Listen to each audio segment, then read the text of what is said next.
Okay. Good afternoon, everyone, and thank you all for coming to our zoning board meeting here for March. Uh, Let's see, go through our agenda for tonight. We'll get started. Our first thing we have to do, we have two decisions tonight from past hearings, Chris and Janet and Delina, 519 Dune Road. Anybody here for that decision? Yeah, great copies. Well, we have a written decision from the board to approve this variance, so I'm going to make a decision. We'll go ahead and accept the decision as written. I second. Second by Jim, all in favor? Aye. Aye. Okay, the next one is Marco Seaver, 18 Stillwater. Nothing here. Uh, Again, we have a written decision to go ahead and approve that variance, so I'd like to make it a motion that we accept that decision as written. Have a second? Second. Second by Dan, all in favor? Aye. Okay. Unanimous. So our first holdover is number 3 on our agenda, which is going to be Jim Badzik, 27 Suswood Lane. I think that we've had ongoing hearings about this.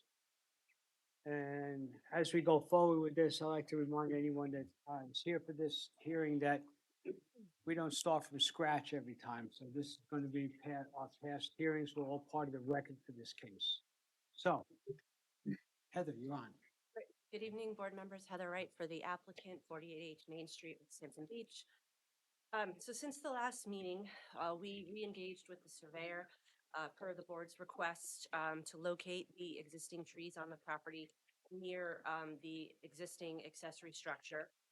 So you should all have a copy of that survey in your packet. As you can see from the survey, one of the things that was brought up at the last hearing was whether we could expand the accessory structure in its current location. Clearly doing so would damage some of the existing trees and the roots, and the same thing would happen if we shifted the structure and rotated it north-south. So we went back and we took another look at our project and our plans, and we increased our proposed setback from 22 feet to 32 feet. So, it's our position at this point that this change will rectify any concerns raised by the board and raised by members of the community. And as you said, Mr. Chairman, I'm not going to rehash everything that we talked about at the last couple hearings, but I just want to put on the record, the granting of a variance requires this board to weigh the benefit to the applicant versus the detriment to the community. And the balancing test requires the board to consider the 5 factors that we've talked about at the last couple meetings. And we believe that this increase in setback, the benefit to the applicant outweighs any detriment to the community. So with this increase in setback, the new location, the proposed location of the structure will have no negative impact on the character of the neighborhood. Not only are we moving it back an additional 10 feet from the originally proposed 22 feet, I want to remind the board that the structure is going to be fully screened from the road with the existing hedging and the proposed installation of additional trees and the closing up of the gate that currently exists on the property line. So it's not even going to be visible at this point. In terms of an alternative solution, I think we've explored the various options over the course of the last few hearings. And this, we believe, is our best option here. Expanding it in the current location will damage the trees and the root systems of those trees. We submitted a letter from a I don't know what the word, tree person. Arborist, thank you. And, who supports that and indicated that, also given the elevation of the existing structure here, in order to elevate it to comply with FEMA, would have to bring in additional fill, which would also potentially damage the root systems of these trees. And aesthetically, the proposed location makes the most sense, right? We're talking about an accessory structure that's now going to be 32 feet from the property line. It's far enough away from Seafield to have no impact on the immediate neighbors, but it's not positioned in the center of the applicant's yard, which would be a really inappropriate location for an accessory structure. And I would argue it's not substantial now in light of the fact that this property is burdened by two front yards, and we have 228 feet of frontage on Seafield Road that's subject to that 50-foot setback. And then there won't be any negative environmental impact with this proposed structure. So, at this point, I'm happy to answer any of the board's questions, but like I said, I didn't want to reiterate everything that we've kind of gone over the last couple hearings unless there's something particular that the board would like me to answer.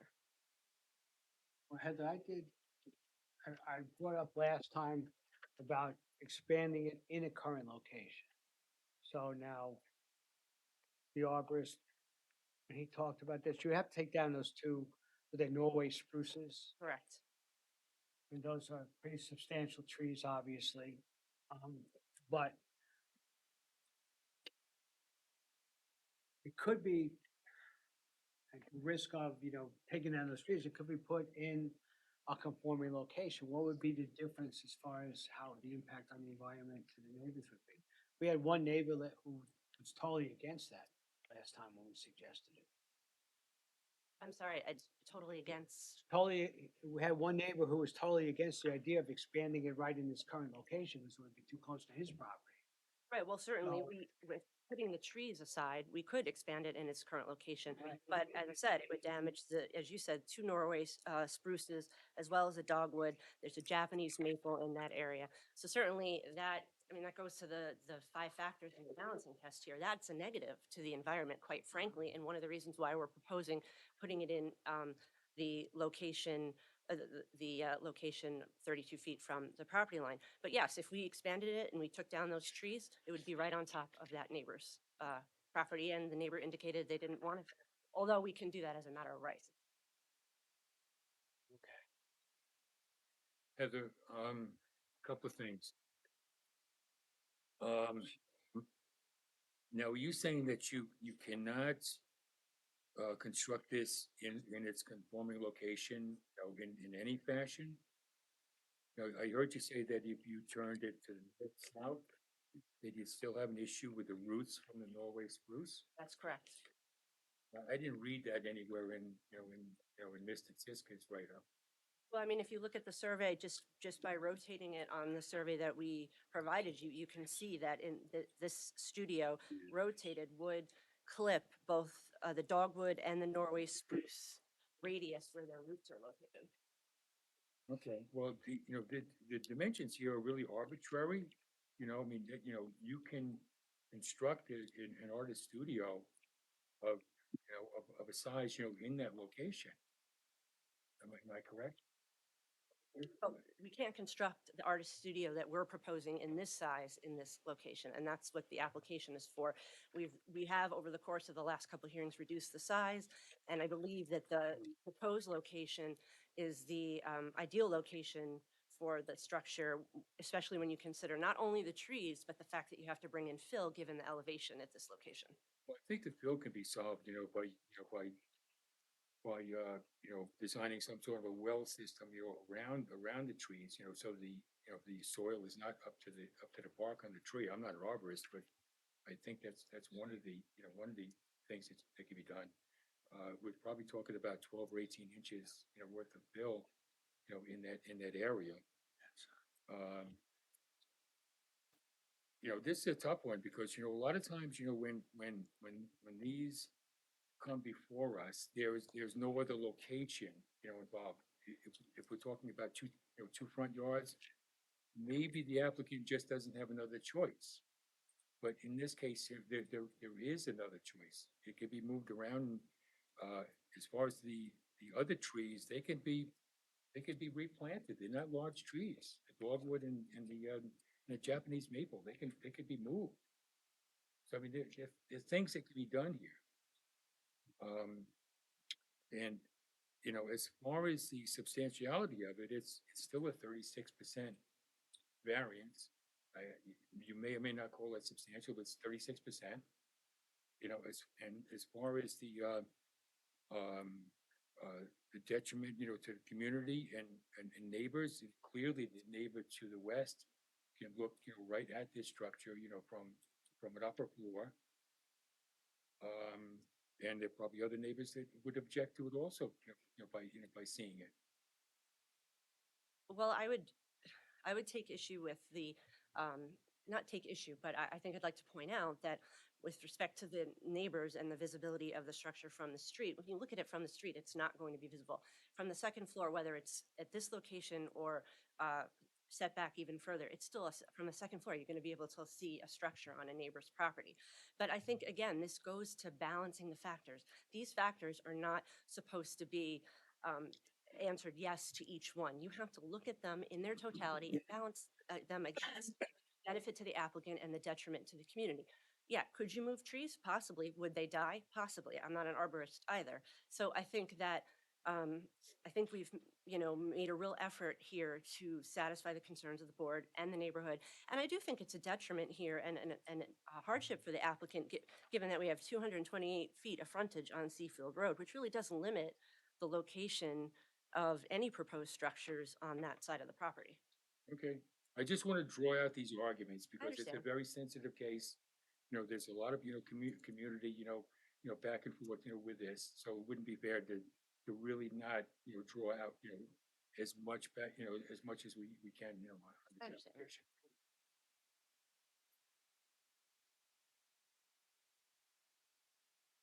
Anybody else? I really don't have anything else for you right now, Heather. Sure. Come on down.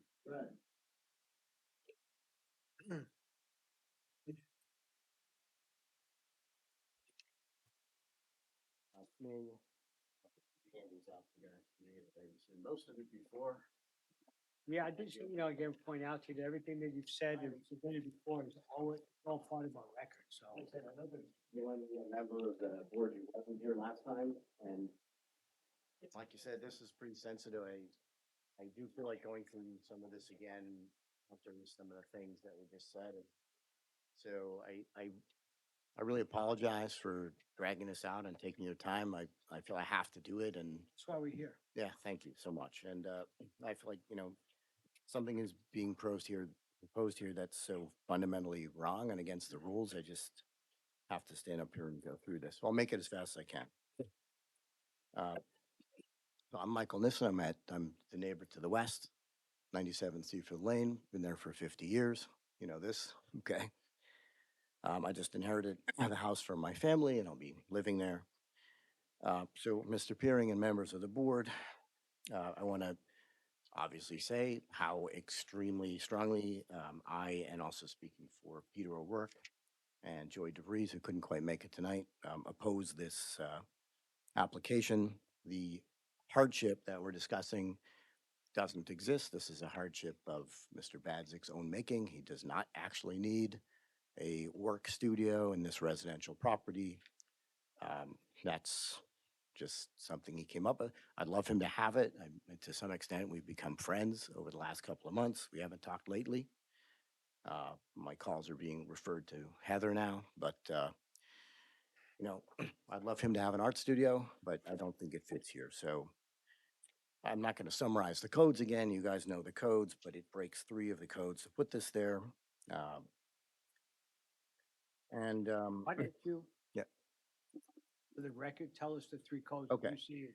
So the codes, as I read them, are 197-31 establishes that a corner lot with frontage on more than one street shall have 2 front yards.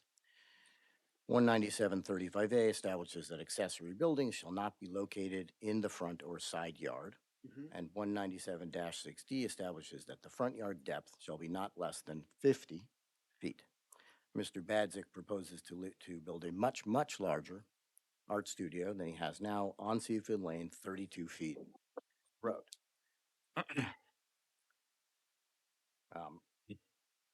The factors that Heather went through in order to help determine whether or not a variance is appropriate, as I understand them, are whether or not an undesirable change will be produced in the character of the neighborhood or a detriment to nearby properties will be created by the granting of the area variance, whether the benefit sought by the applicant can be achieved by some method feasible for the applicant to pursue other than an area variance, whether the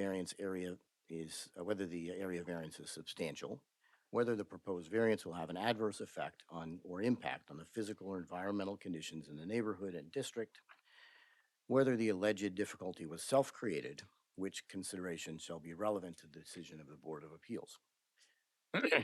In terms of an undesirable change in the character of the neighborhood, the applicant claims that the proposed relocation of the art studio is in keeping with the character of the neighborhood. This is from the original application, specifically my house at 97 Seafield Lane, directly across. If not an exaggeration, that is extremely deliberately misleading. Other than 97 Seafield Lane, there's not one other house or accessory building from Main Street to Exchange Place that is nearly so close or that so violative of the code. Furthermore, my house at 97 Seafield Lane was not a house. It was a carriage house built in the 19th century, which predates the local zoning code. From my conversations with the elder Mrs. Cox, who lived across the street when I was a child, Seafield Lane was not even paved when she was young. As Peter O'Rourke mentioned, I think in the first zoning board meeting that we came to in August, the road was built around my house and not the other way around. To grant the variance would be an extreme exception and not the norm on Seafield Lane and would change the character of the lane. The structure would create a significant detriment to the structures across the street. My second floor windows and the windows of the new house on the corner of Seafield and Sunsick would look directly at it. It would be easy to see from the street walking by.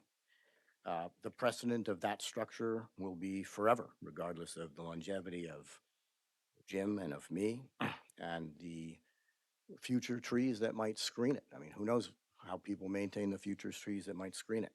In terms of benefit to the applicant, he thinks only of himself and what he wants, in spite of the clear injections of his neighbors, all of his neighbors on every side. He wants to greatly increase the size of his art studio and place it exactly where it is out of his view and most convenient for him. He essentially wants to build another, not very small house in his second front yard. Presumably, the applicant has survived well enough with the art studio in his present location and can continue to do so. He doesn't have to move it at all. If he wants a better art studio, he can achieve it without a variance, as would anyone else. I will point out that my father built an art studio in part of the garage many years ago. He used it to great effect and had a major professional art career, as has my sister, who is an artist and shows regularly in New York and uses that studio from time to time.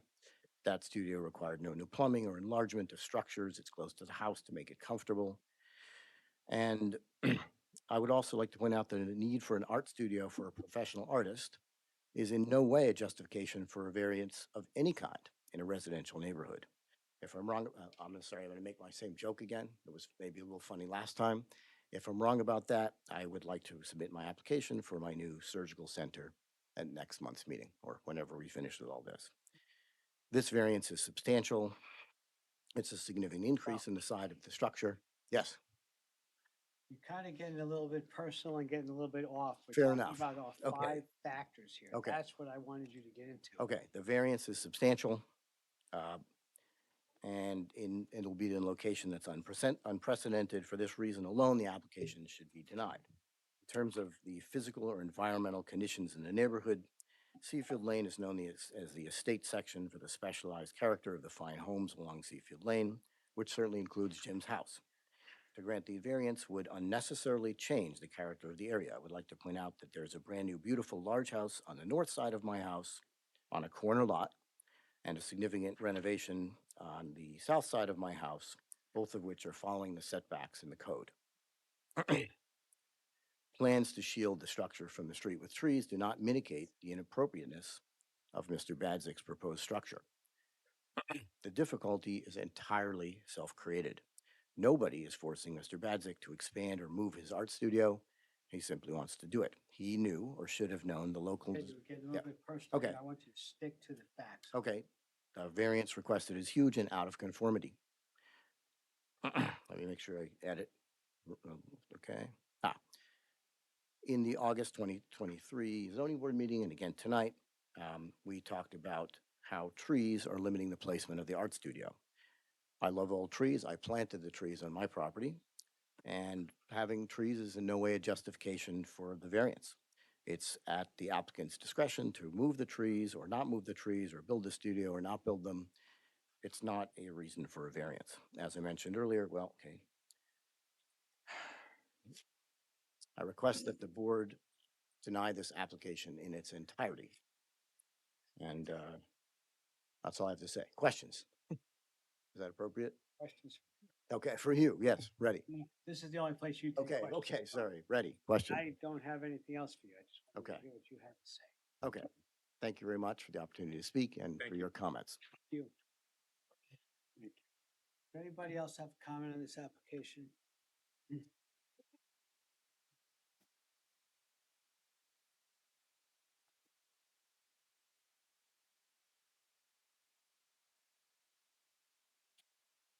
Thank you, Chairman. Thank you, board members, for being here tonight.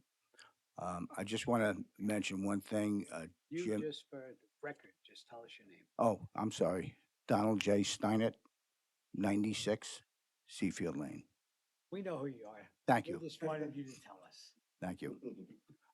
Jim reached out to me, I guess about a month ago, a month and a half ago, and he made a commitment to me that if this was to go through in some form, he would put landscaping on the south side as a buffer zone to my house. I'm south of James's. And I just want to mention that I appreciate that call very much. That's nice. However, I do think we're making progress with the 32 feet back. And the neighbors have talked to, they're still looking at something 36 to 40 feet back from Seafield Lane. The last thing I want to mention is that there are quite a few neighbors that wanted to be here tonight. Many come from parts of Nassau County, Manhattan, Westchester, New Please Jersey. submit a letter, email to But- us. Okay, that's fine. But they really wanted to be here because they wanted to listen to attorney. This was kind of a last minute submission by the attorney.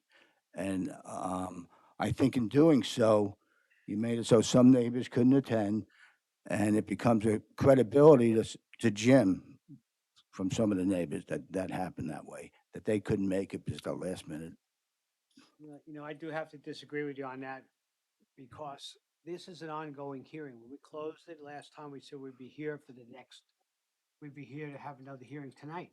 It was held over. So everyone knew it was going to be held over.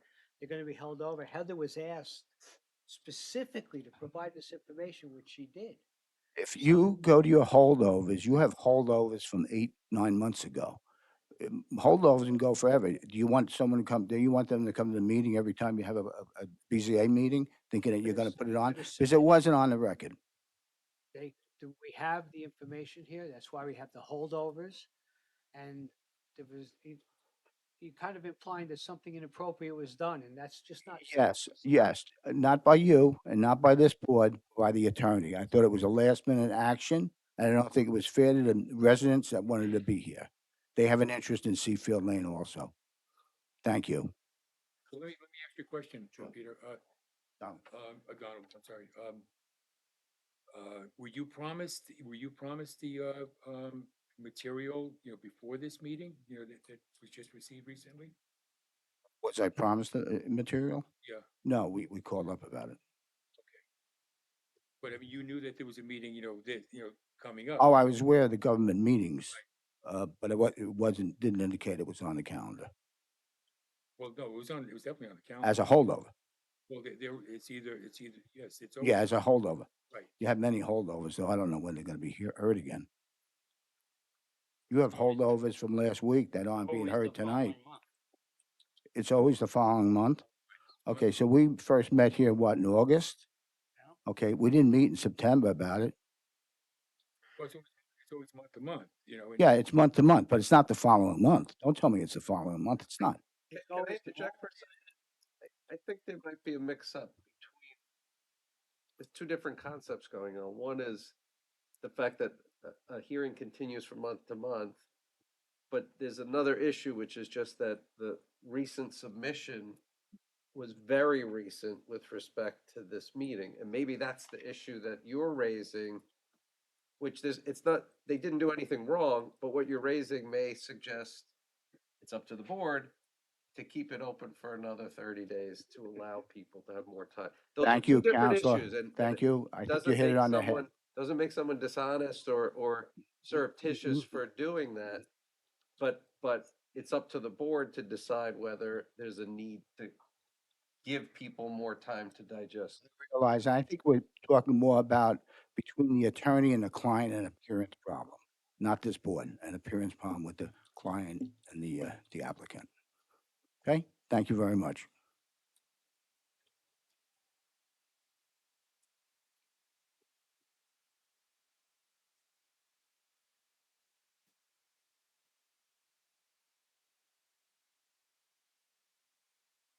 Heather, yeah, you might as well come on back up.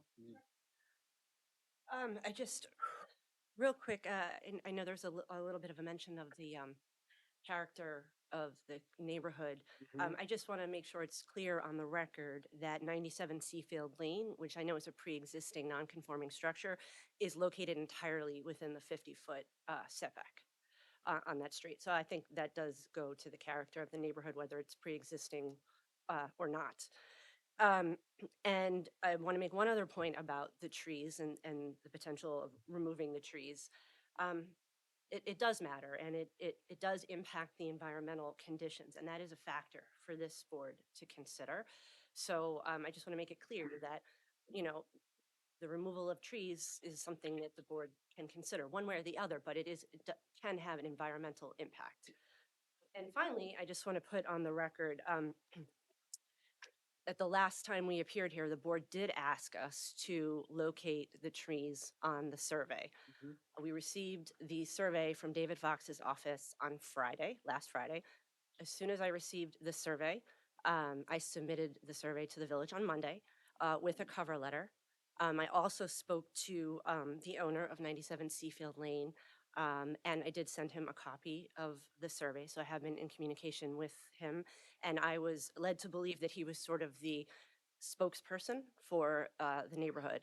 So certainly there was no intention to withhold information. I think the survey is pretty straightforward. We gave the board what they asked. And so, you know, at this point, the applicant is ready to close the public hearing for decision, but I'll leave that to the board. Heather, before you go, let me ask you a question. Um, you mentioned your 97 Seafield.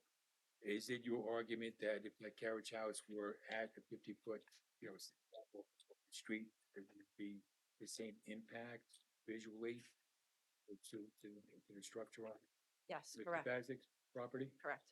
Okay. Second of all, on the placement, you know, of the art studio, I think you mentioned that the canopy kind of outlines also the root, you know, the roots don't go past the canopy? That's my understanding. Again, I'm not an arborist, but that's my understanding from the letter. Okay. Repositioning, you know, this building, you know, north-south, you know, bypasses that, you know, that canopy and potentially the root system. I don't believe it does. I believe if you look at the survey, it would flip the root system and the canopy. I don't. Not as much as the current location. If you were to expand it in the current location, it would certainly have a bigger impact, but I believe it would have an impact even if you shifted it north-south. I think that not if we're talking about the canopy. You know, if the canopy and the root system you know, are the same, that building fits in there. I mean, you'd have to move maybe a dogwood tree or a maple tree, but certainly not the spruces. Again, I'm not saying that the canopy and the root system are exactly the same, because I'm not an arborist and I don't have knowledge of that. To me, it looks as though it would flip the dogwood, and the Norway spruce, and potentially the Japanese maple.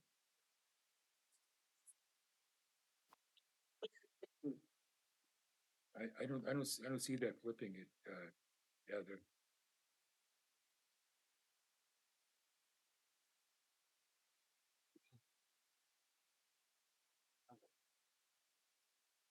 I mean, there's any movement on your part as far as, you know, reconfiguring this building in the same location?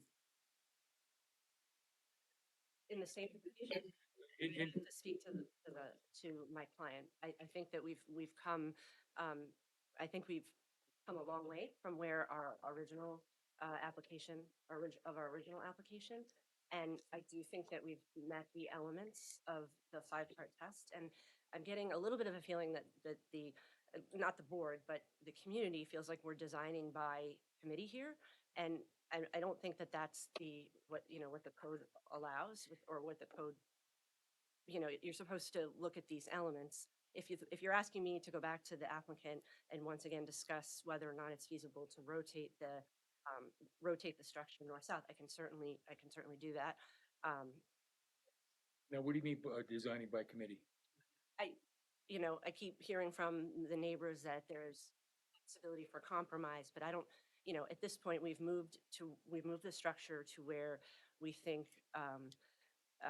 addresses the concerns of both the board and the community, and takes away any negative impact from the character of the neighborhood. So I'm not sure what else, I'm not sure we're inclined to do anything else at this point.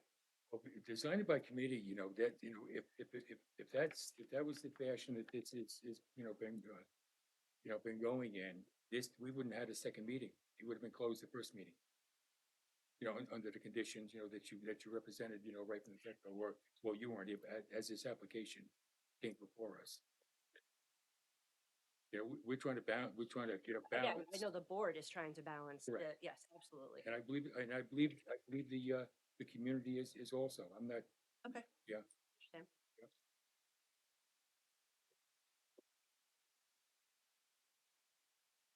yes, sir?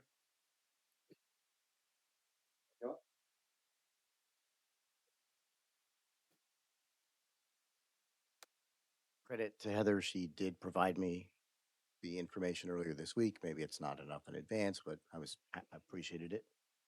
And yes, I did represent to her that I've been the de facto spokesman for our little group.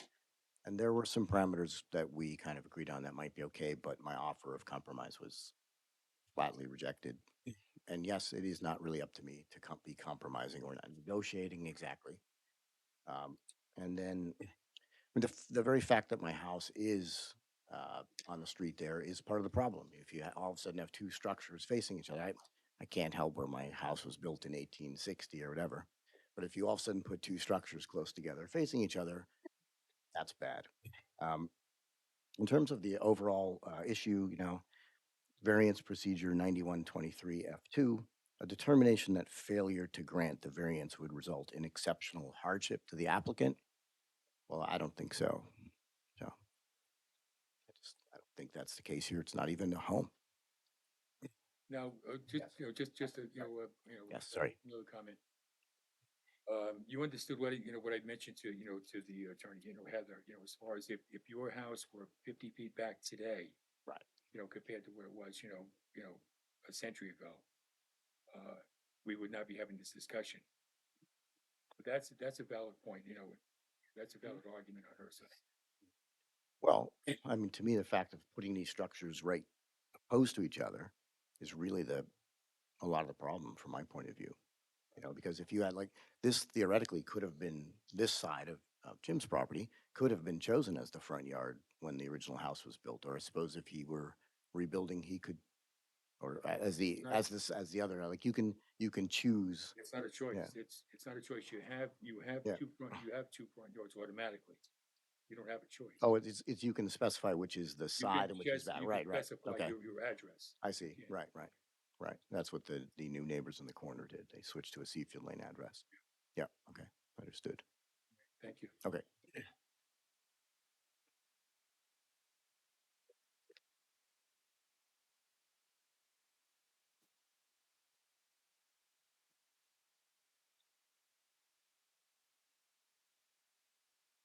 Your work, 103 Seafield. Thank you. Thank you. You can just hand them to me, I'll pass them down.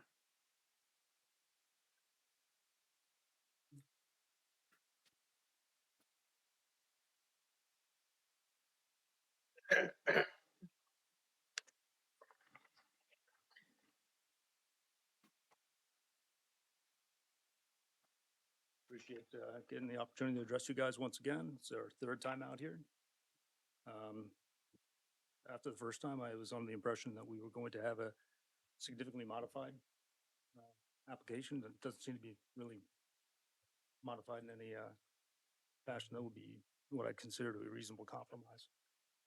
What I've handed to you guys is a couple of pictures I took while I was out here on the weekend of all the homes that are in the community nearby the applicant's home. And the first 3 homes are the ones that are in all the corners, consistent with Jim's corner, the corner of Sunswick and Seafield. The first one's the old Atwater Estate, and this is just a picture taken from the road. You can't see the house. It's about 200 yards or more back. Yeah. One of the most beautiful homes in the West Hampton, from my perspective. The other house is directly across from Jim's on Seafield and Sunswick.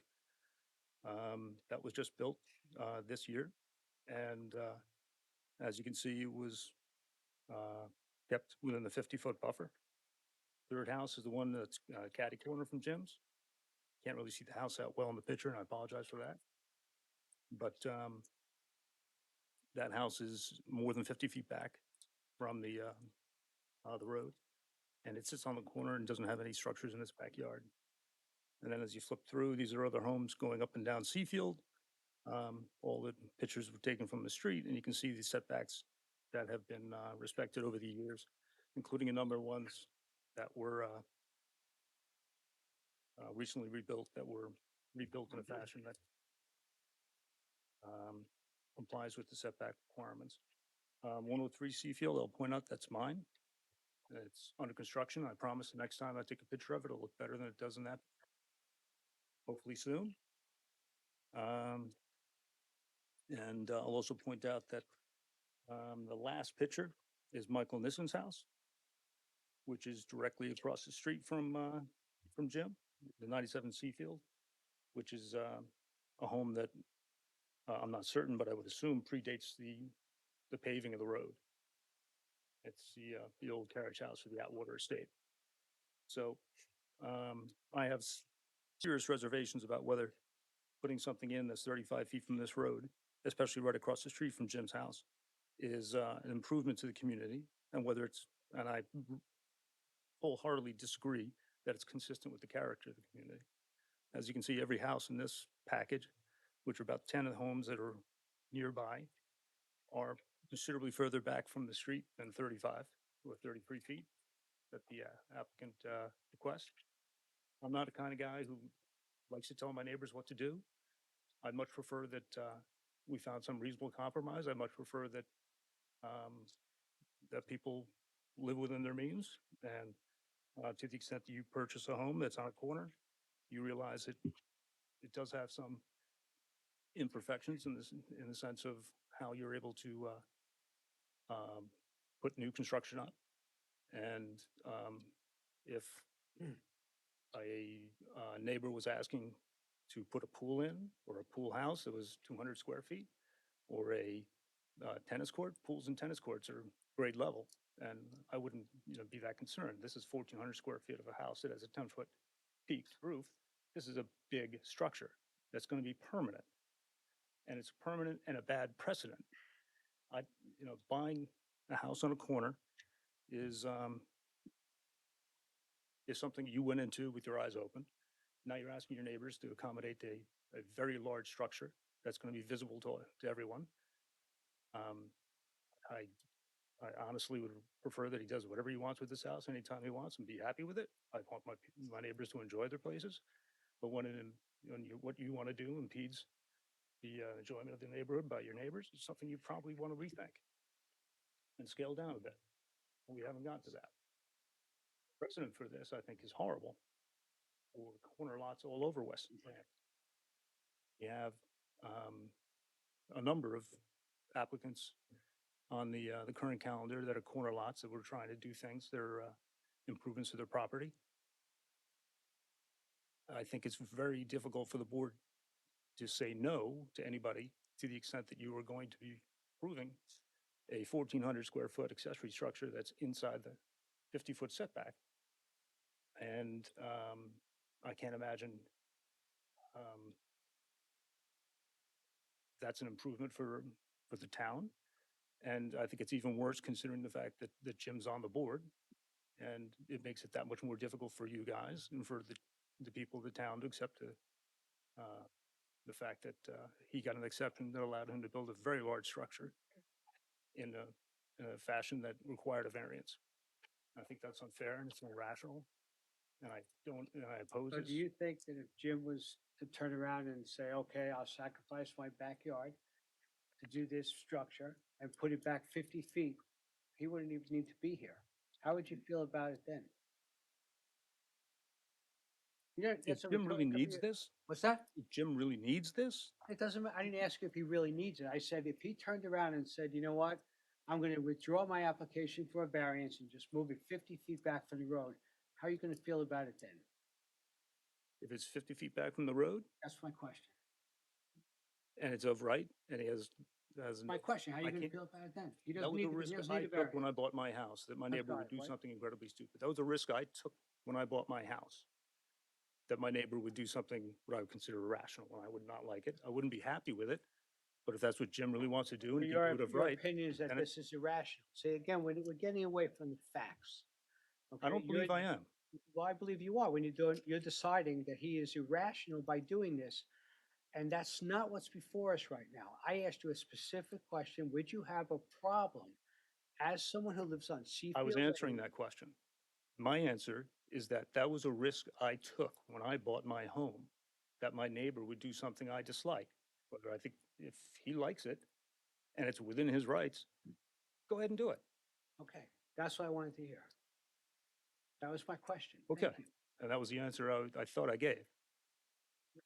Without the adjectives and descriptions of him being irrational, yeah, it was. I just, I think that we've seen a lot of people getting pretty personal here. That's not what this hearing is about. Mhm. Anyone can come before the zoning board and request anything they want. And we have to have a hearing and we look at the 5 factors, we make our decisions based on that. We don't do it because we think it's stupid, irrational, interferes with my view of the ocean, we've heard. I was here first and I got mine, so you don't have to have yours. We've heard all of these arguments. We just want to stick to our facts. And I've seen a lot of emotion coming out of this hearing, and I don't think we need to have that. That's my point. Okay. That's my I'm point. trying not to be emotional about this, but I'm trying to be fair and reasonable. And A there are little things you do judgmental as if of you're right. deciding that it's irrational. We're not talking about building a house to, No, we're not. We're talking for, about this, an and you're iron lung or deciding it's irrational. I think that is out of line, and we don't need to go there. That's my only point. okay. That's all. So is your concern, more visual than anything else, or Yes. it's more I'm visual? also concerned that at some point in the future, when Jim sells his house, that the next person, That'll never happen. how so? If this were to be approved, and we're far from that point. But in the past, you could look at some of our other decisions. If that was to be, there would be a covenant that would never allow that. The building inspectors go around and regularly check on those covenants? There's safeguards all over the place, when the house is sold and transferred, that, the CO is updated, for what's on the property. Whether it be a cabana, a swimming pool, a tennis court, the house itself. So it's checked all the way through.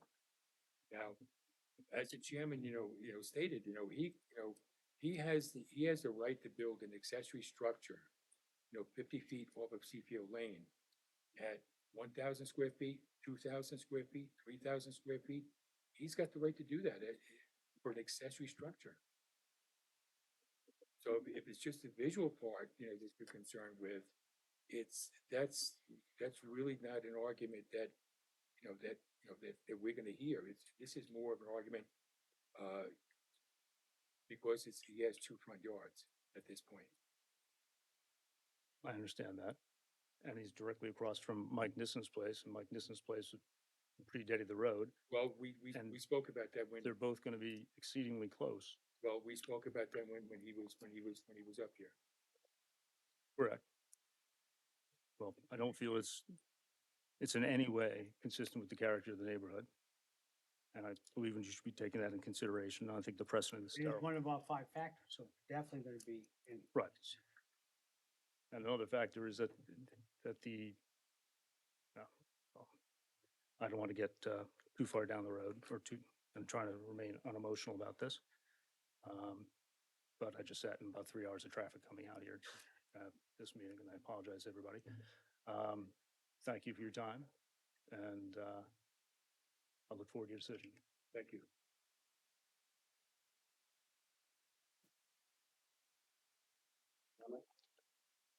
We didn't have to come up. I'm in favor of Jim building whatever is within his rights. I think that wasn't what Peter was saying. You can do what you're allowed to do. There's just not justification for the variance.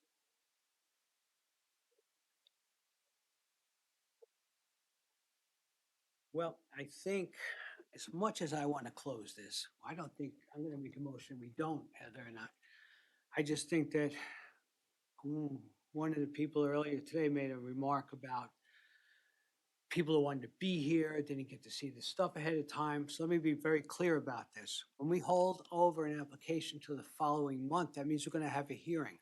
When we request the attorney to present the information to us at the next hearing, we expect that. That's what happened tonight. Obviously, there was some confusion out there. People didn't understand that.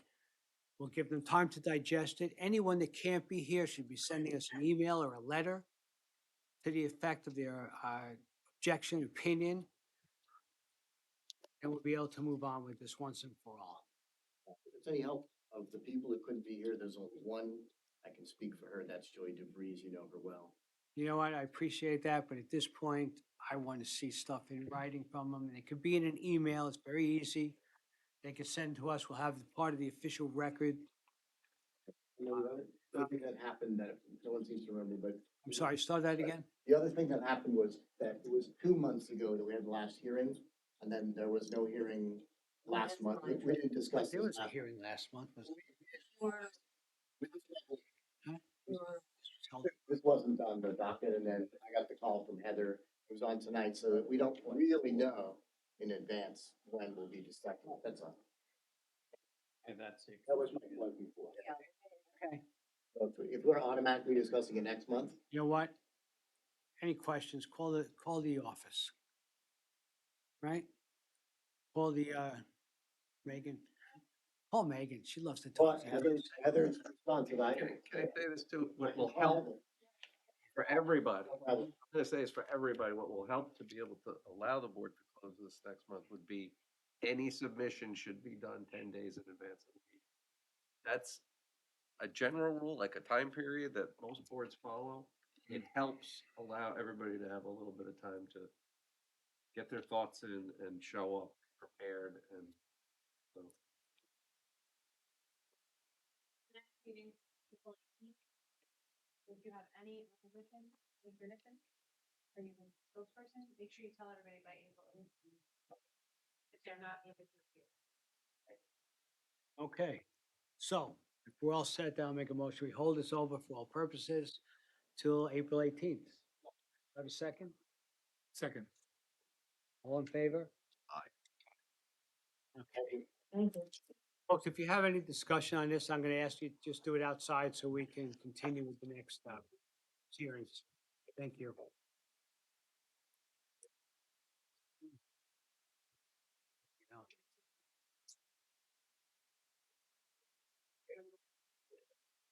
I'll make a motion that we hold this over for all purposes. Yeah. We did that, right? Yep. Good. Thank you very much.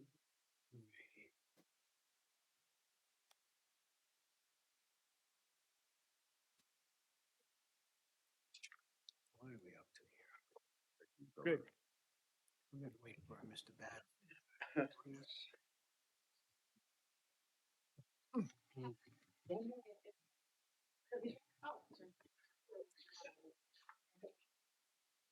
Heather, do you have the next one too? I'm number 6. 193? Happy to take a break. Huh? Happy to take a break. I'm just gonna ask you if you wanna take a break for a couple minutes. I'm number 6, I think. So, I'm next. That's the next one up. well, 4 and 5 are holdovers, then we're up to number 6.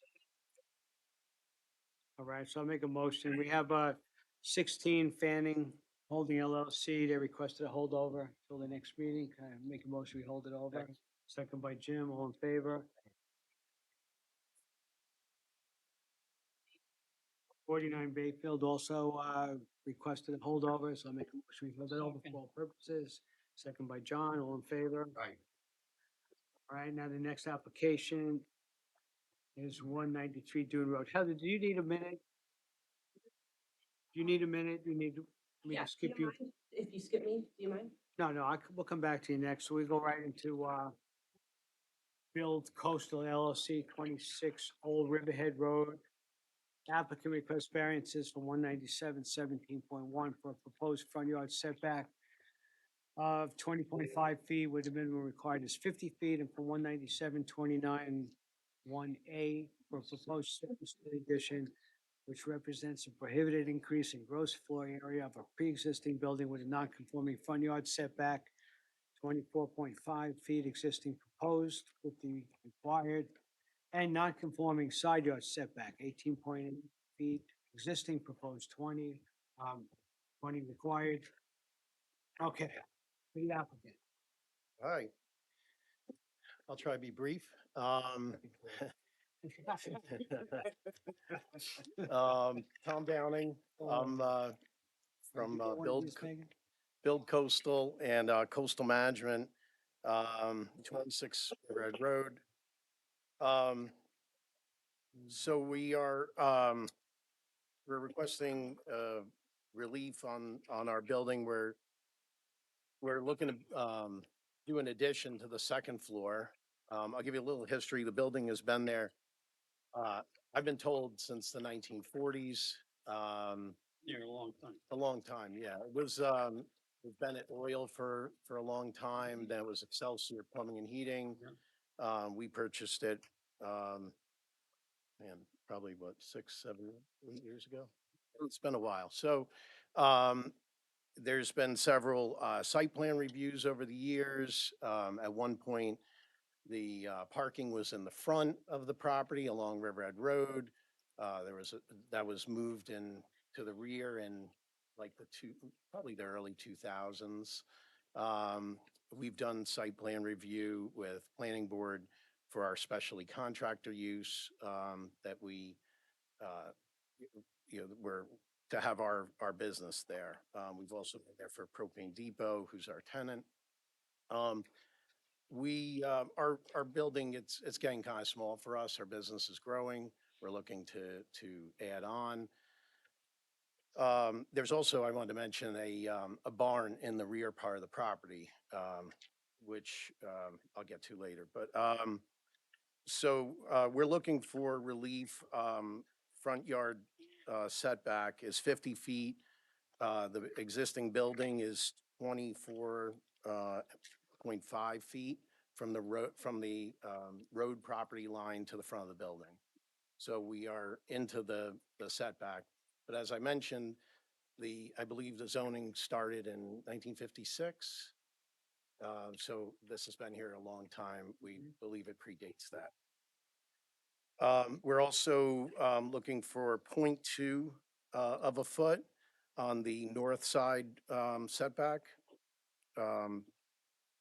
We feel that's de minimis, but that's up to you. So the main issue here is the front yard setback.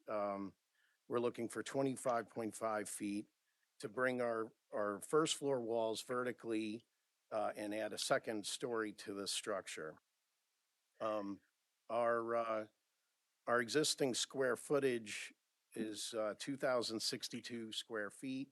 We'd basically be doubling that. We'd be 4,124 square feet when completed. The max building coverage for this zone is 20%. That nets to 6,022 feet. So I just wanted to draw your attention that we're staying well below the allowable square footage. So our hardship is it's an existing building. It's been there a long time. It's a habitable building. It's structurally sound. We've had an engineer and an architect look at it. It has a foundation. And we feel that it would be the most cost-effective way to add on to our building would be to go straight up with it. We we looked into the idea of pushing the building back. Pretty much when you do that, you have the barn in the back. So if we were to meet the actual zoning front yard setback, we would it would take away a substantial amount of our parking that's already been approved. We have existing drainage, we have existing parking lot lighting, landscaping. So all those parts would be disturbed. So what's the building in the back? It's just a barn, warehouse space. You guys have some kind of a propane building? There's a propane, we have a propane company as a tenant, Propane Depot. And we received, planning board approval on that, about 3 years ago, I think. And we did a whole site review at that point. We added, dark sky compliant lighting at that time. We added screening all along the north, and well, about half of the north property line and the whole south property line up until to the building. Obviously, we can't go to the property line because it would create a safety issue with pulling out a vehicle. So the property, I think, is well screened. Um, and we've done that now those trees are probably 8 to 10 feet high. B2, but just the B2. right? Too, Yeah. yeah. So we feel that, that in building this building, we looked at, trying to minimize the impact of it. The existing building is 1 story, but it has a attic. Uh, The proposed design has a flat roof, so we're only going to be 9 feet higher than the existing building. Again, trying to minimize the impact along the road. We feel that the general change in appearance of the building, I included some plans showing elevations, will be an improvement to the streetscape, to the entrance to the village. You know, we're hoping that a lot of properties along there are, starting to get redeveloped and it'll clean up the entrance to the village. Um, we also, I wanted to mention, we have a existing ADA ramp on the front of the building that goes about 4.5 feet into the setback even further. In our proposal, we're going to remove that. We don't feel that that's really makes sense where it is. We're going to remove that and we're going to relocate it to the rear of the property where the parking is.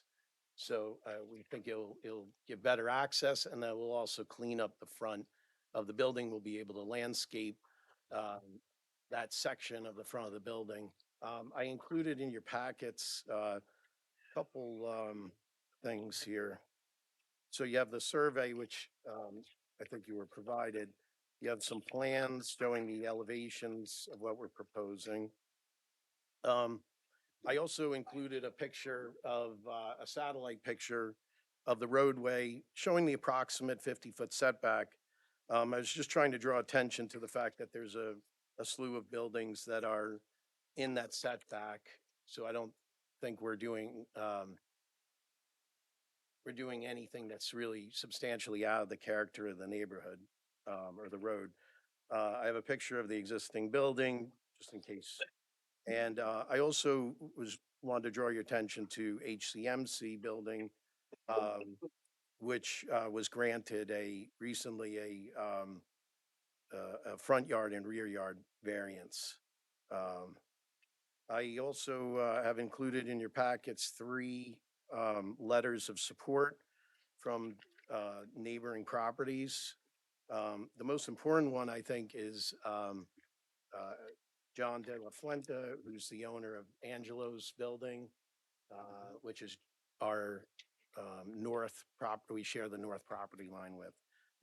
He is has no objection, and he is in support of it. And I think he's the one who's most drastically affected by our request for relief. And you have any questions? Couple of things, Tom. You Sure. mentioned that you're doubling the size of the building. Now, you're building on the southeast corner, you're building a two-story, addition. So that's, it's a little, so it's gonna be a little more than double the square footage when you get done. We're actually removing, there's a storage cupboard, storage building or part of the building. It's like, Okay, that's in the rear, that we're removing. So that's getting removed, and then we're squaring off the southeast corner to make the building more rectangular. right. So that's the difference in the net square footage. Okay, I mean, there. it's not a big deal, just mentioning. Yep. Now, the other thing is, on the plans there, it's not clear to me, whether that's new construction or existing construction on the first floor of this. I mean, in your write-up, you say you're gonna add a second floor to this. Mhm. Is that accurate? You're gonna just add a second floor? You're not taking down the existing We're not structure? taking down the existing, we're adding a second Right, floor okay. to that for, one-story building. Okay, Yeah. fine. Can I ask a question? Have you started an application with the planning board yet? You I have filed not. with them? I have not yet. I thought it was premature to do that because if our setbacks, our size of our building is going to change from what this board determines, that's going to change a lot of the calculations, septic, parking, things like that. The only reason I suggested it is that there's a crossover in terms of the impacts of the building, and part of what the planning board does is more of the visual impact, but because you're so much closer to the street, Mhm. getting a little feedback from them might be actually helpful to this board. I didn't know if I could, Brad, maybe you can comment, if we could, I figured if we applied to them, they would refer it to you first. Well, a lot of times they run in tandem, the two applications, when you have a commercial, Mhm. especially a commercial property that has some need for variances, but it's absolutely gonna need planning board approval. 100%. There's some benefit to having them both go a little bit back and forth just to get some feedback from them, because it could help this board Right. evaluate the impacts. I guess the way I was looking at it is, for example, if this board was to deny our request and we had to redesign, we would be changing all the parking, we'd be changing the curbs, the location of the septic system. So if we went to planning board right now, we'd have to we would have to redesign that a second time based on the comments of this board. So I felt like it was important to come to you first, to find out, can we do what we want to do? If we are able to, then the planning board gets a crack at it. We also were in front of planning board within the last 3 years, for this site. So it's not like a site that needs to be formalized, that, And by the way, I'm not, Mhm. this board would act first, because the planning board can't act when a variance is needed. So there's no doubt that this board would have to make a decision first. The only thing I'm suggesting is that getting some feedback from the planning board Mhm. could actually this board evaluate. Okay. And so you're placing sort of the whole job of determining the impacts from this by only coming here on this board alone, when it is part of the planning board's role. They have a planner, they have architectural review, and so there's some benefit, and it could be benefit to you to get some feedback from them to help this board make that determination. That's all I'm Yeah, no, not understood. gonna tell you I have to didn't, do it, but it could be a beneficial thing to get that started. okay, Um, understood. and you're not gonna lose time on it, Right. because that process has to happen anyway. So having them go on at the same time doesn't hurt you in that Mhm. sense. So you're suggesting we hold this over until then? I'm suggesting that you consider that. I yes. absolutely understood. We did actually during those meetings, we had a couple meetings to get the specialty contractor use for the program. We did discuss, that there was a potential to redevelop this building and do a second floor. We didn't have plans or anything really to show them, but that was part of the discussions we had in the landscaping, the parking, the locations of things where they ended up here. We were hopeful that when we put all this in, that we wouldn't have to move it. Um, that's, that's in in your hands. But yeah, we could definitely, I guess, apply or have a conversation with. And I'll just add, like, what you submit to this board is fine to submit to the planning board Okay, from a conceptual standpoint. I guess the attorney could add to this, like as that northerly setback, you said it's a 1.8 feet. This board is bound to only give variances that are absolutely needed. The planning board says, I don't really like this so monolithic. I would like you to step it in here or here.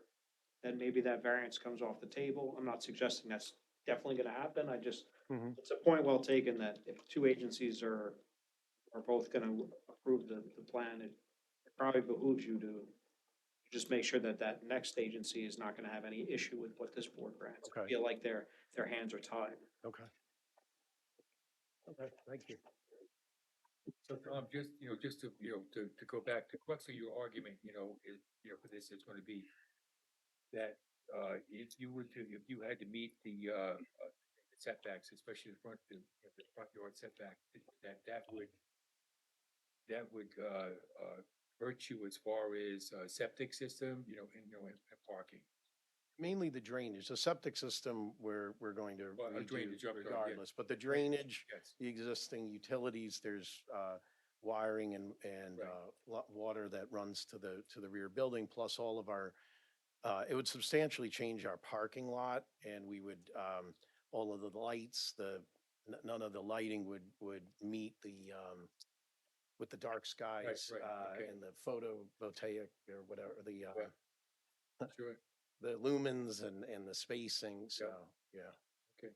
That we went over with planning board.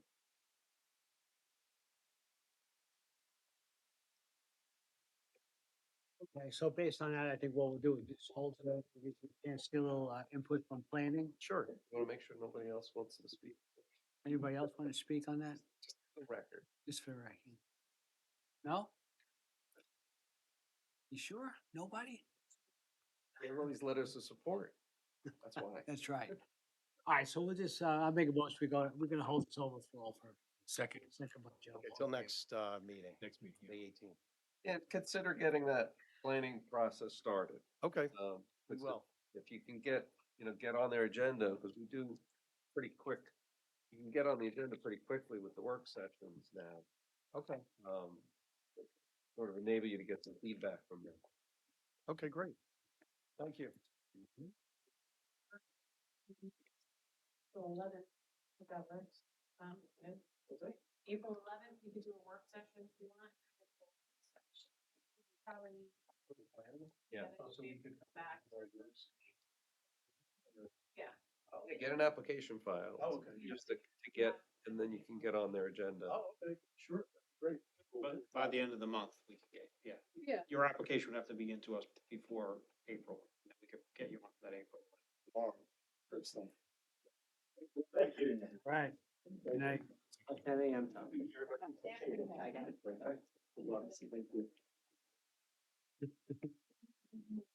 Second. All right, let's go back to number 6. Arthur and Jill Green, 193 Dune Road. Applicant requests variances from 197 8C for proposed building area lot coverage of 23%, where the maximum permitted is 20%. And for 197-29 1A for proposed addition, which represents a prohibited increase in gross floor area of a pre-existing building, but non-conforming side yard setback 18 feet existing. Proposed 20 feet are required. Good evening, members of the board. Heather Wright for the applicant Arthur and June Green. My address is 48H Main Street, West Hampton Beach. Property is 193 Dune Road. It's in the R3 zoning district, which requires a minimum lot area of 20,000 square feet. The existing lot area here is 51,303 square feet with 17,028 square feet north of the crest of the dune. The property is currently improved with a two-story single-family dwelling with decks and a boardwalk over the dunes pursuant to a certificate of occupancy from May 2013.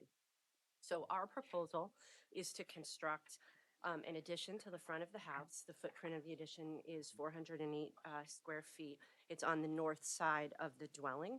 So essentially what we're doing is we are expanding the existing garage wing and enlarging the two bedrooms on the first floor of the house and the rec room on the second floor. All construction will be outside the coastal erosion hazard area.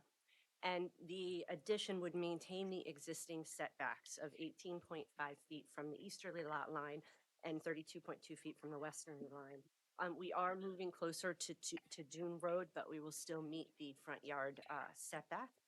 And again, maintaining the setback of 18.5 feet from the east. I had smaller copies of the plan of the elevations in your packets, but I wanted to give you bigger ones that you could.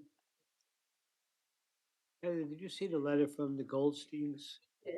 Um, so I believe the Goldsteins own 191 Dune Road, or is that 195. 195 Dune Road? Yes, we did. That's the house to the We west. received a letter from them. We immediately contacted them in response. Craig Armour, architect, wrote them and offered a Zoom call and also meeting at the property, and he did write them back, provide them with copies of these documents, survey, and we haven't heard from them since then. But I want to talk about a little bit about the neighbors on both sides and the impact, if any, to those neighbors. So if we look at the Goldsteins are 195 Dune Road. Their house will not be impacted by this addition at all. They're the side that's 32 feet from the property line. Also, their side, the easterly side of their house has no windows at all. So they won't, they actually can't look out at anything on their side. 191 Dune Road is, see on this aerial photograph.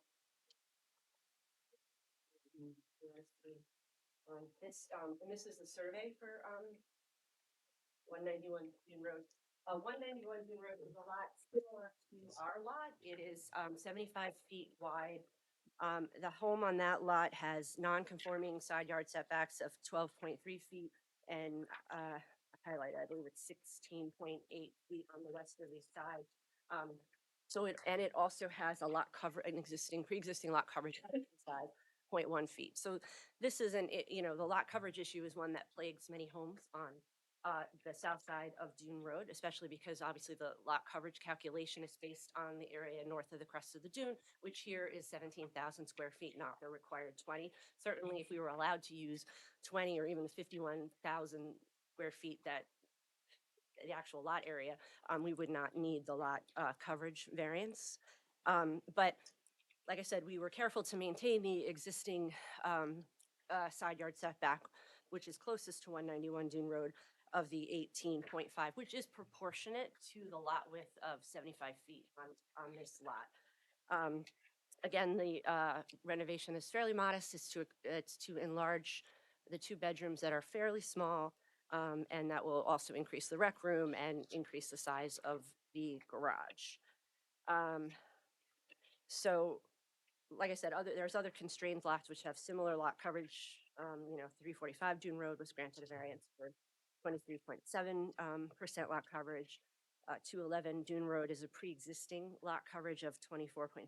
And then this one, which is right next door, is a pre-existing 25.1%.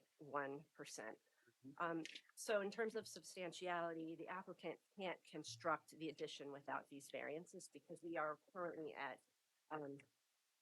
it's 20.3 or it's 20.6 lot coverage.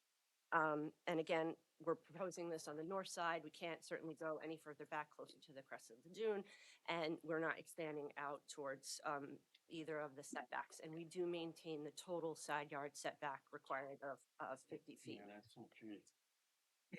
I'm sorry? That's not changing the sides. No, the sides are not changing, and so we're only looking for relief from the easterly side because it's maintaining the non-conforming 18.5%. There will not be any adverse impact on the environmental conditions in the neighborhood. So, I mean, I think this is a fairly straightforward application that's consistent with sort of the hardship that a number of the homes on the south side of Dune Road face when looking to expand a non-conforming structure.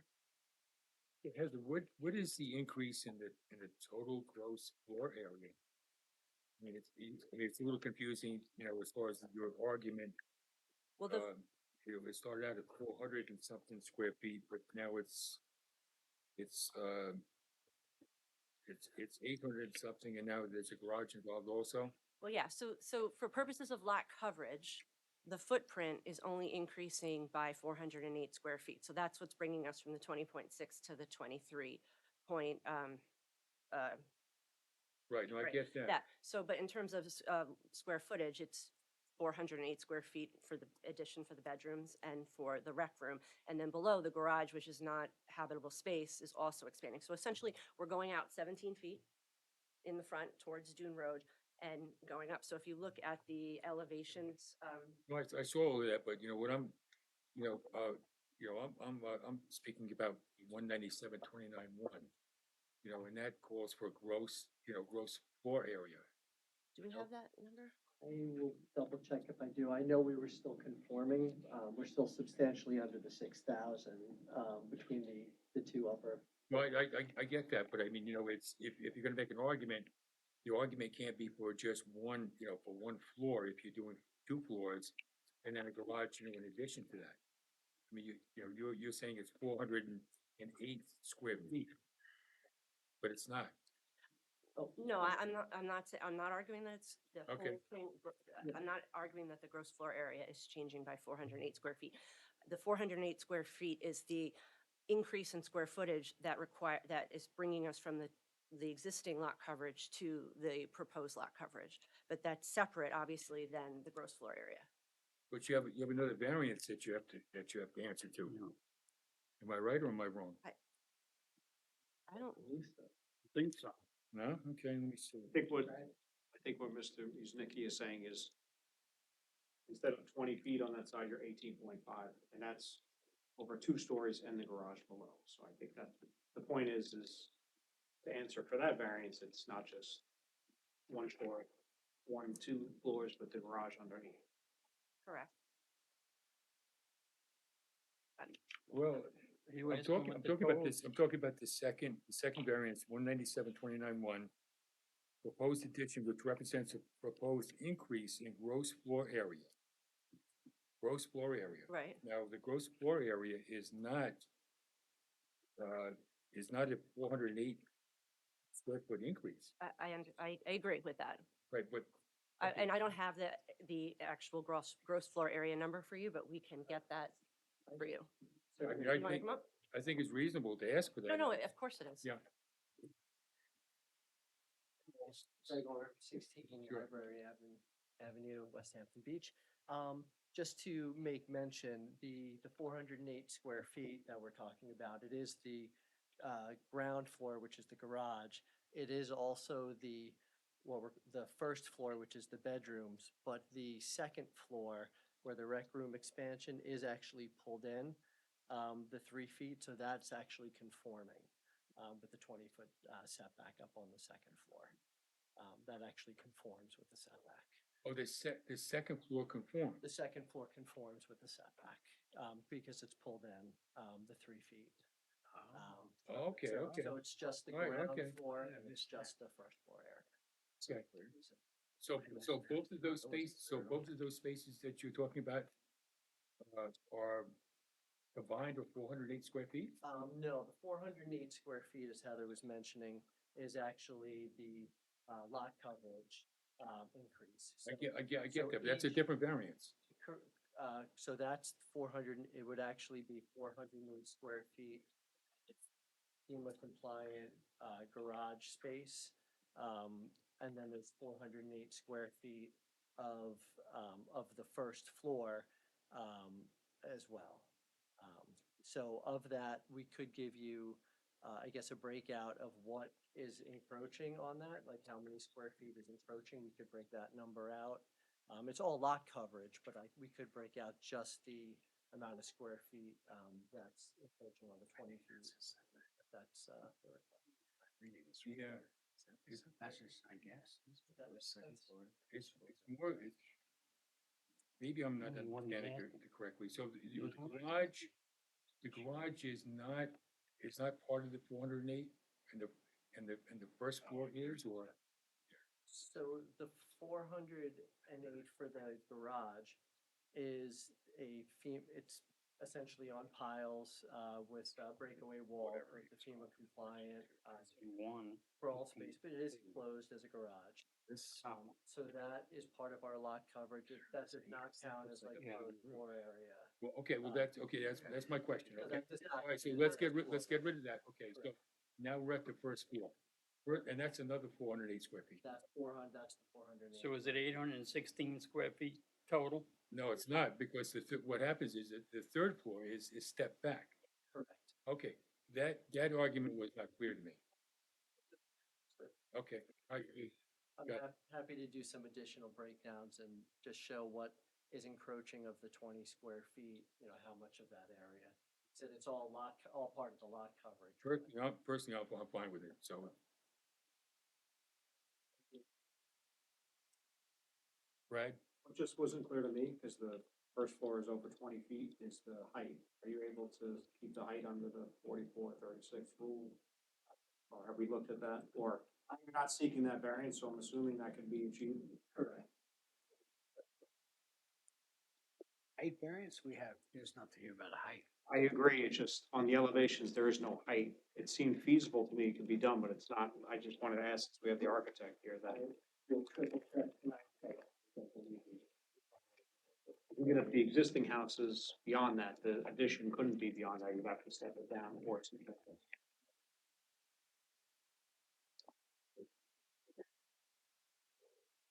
Any other questions, comments? Okay, I think we're all set. I'd make a motion. I think you have. Oh, we do? Oh, sorry, I missed you.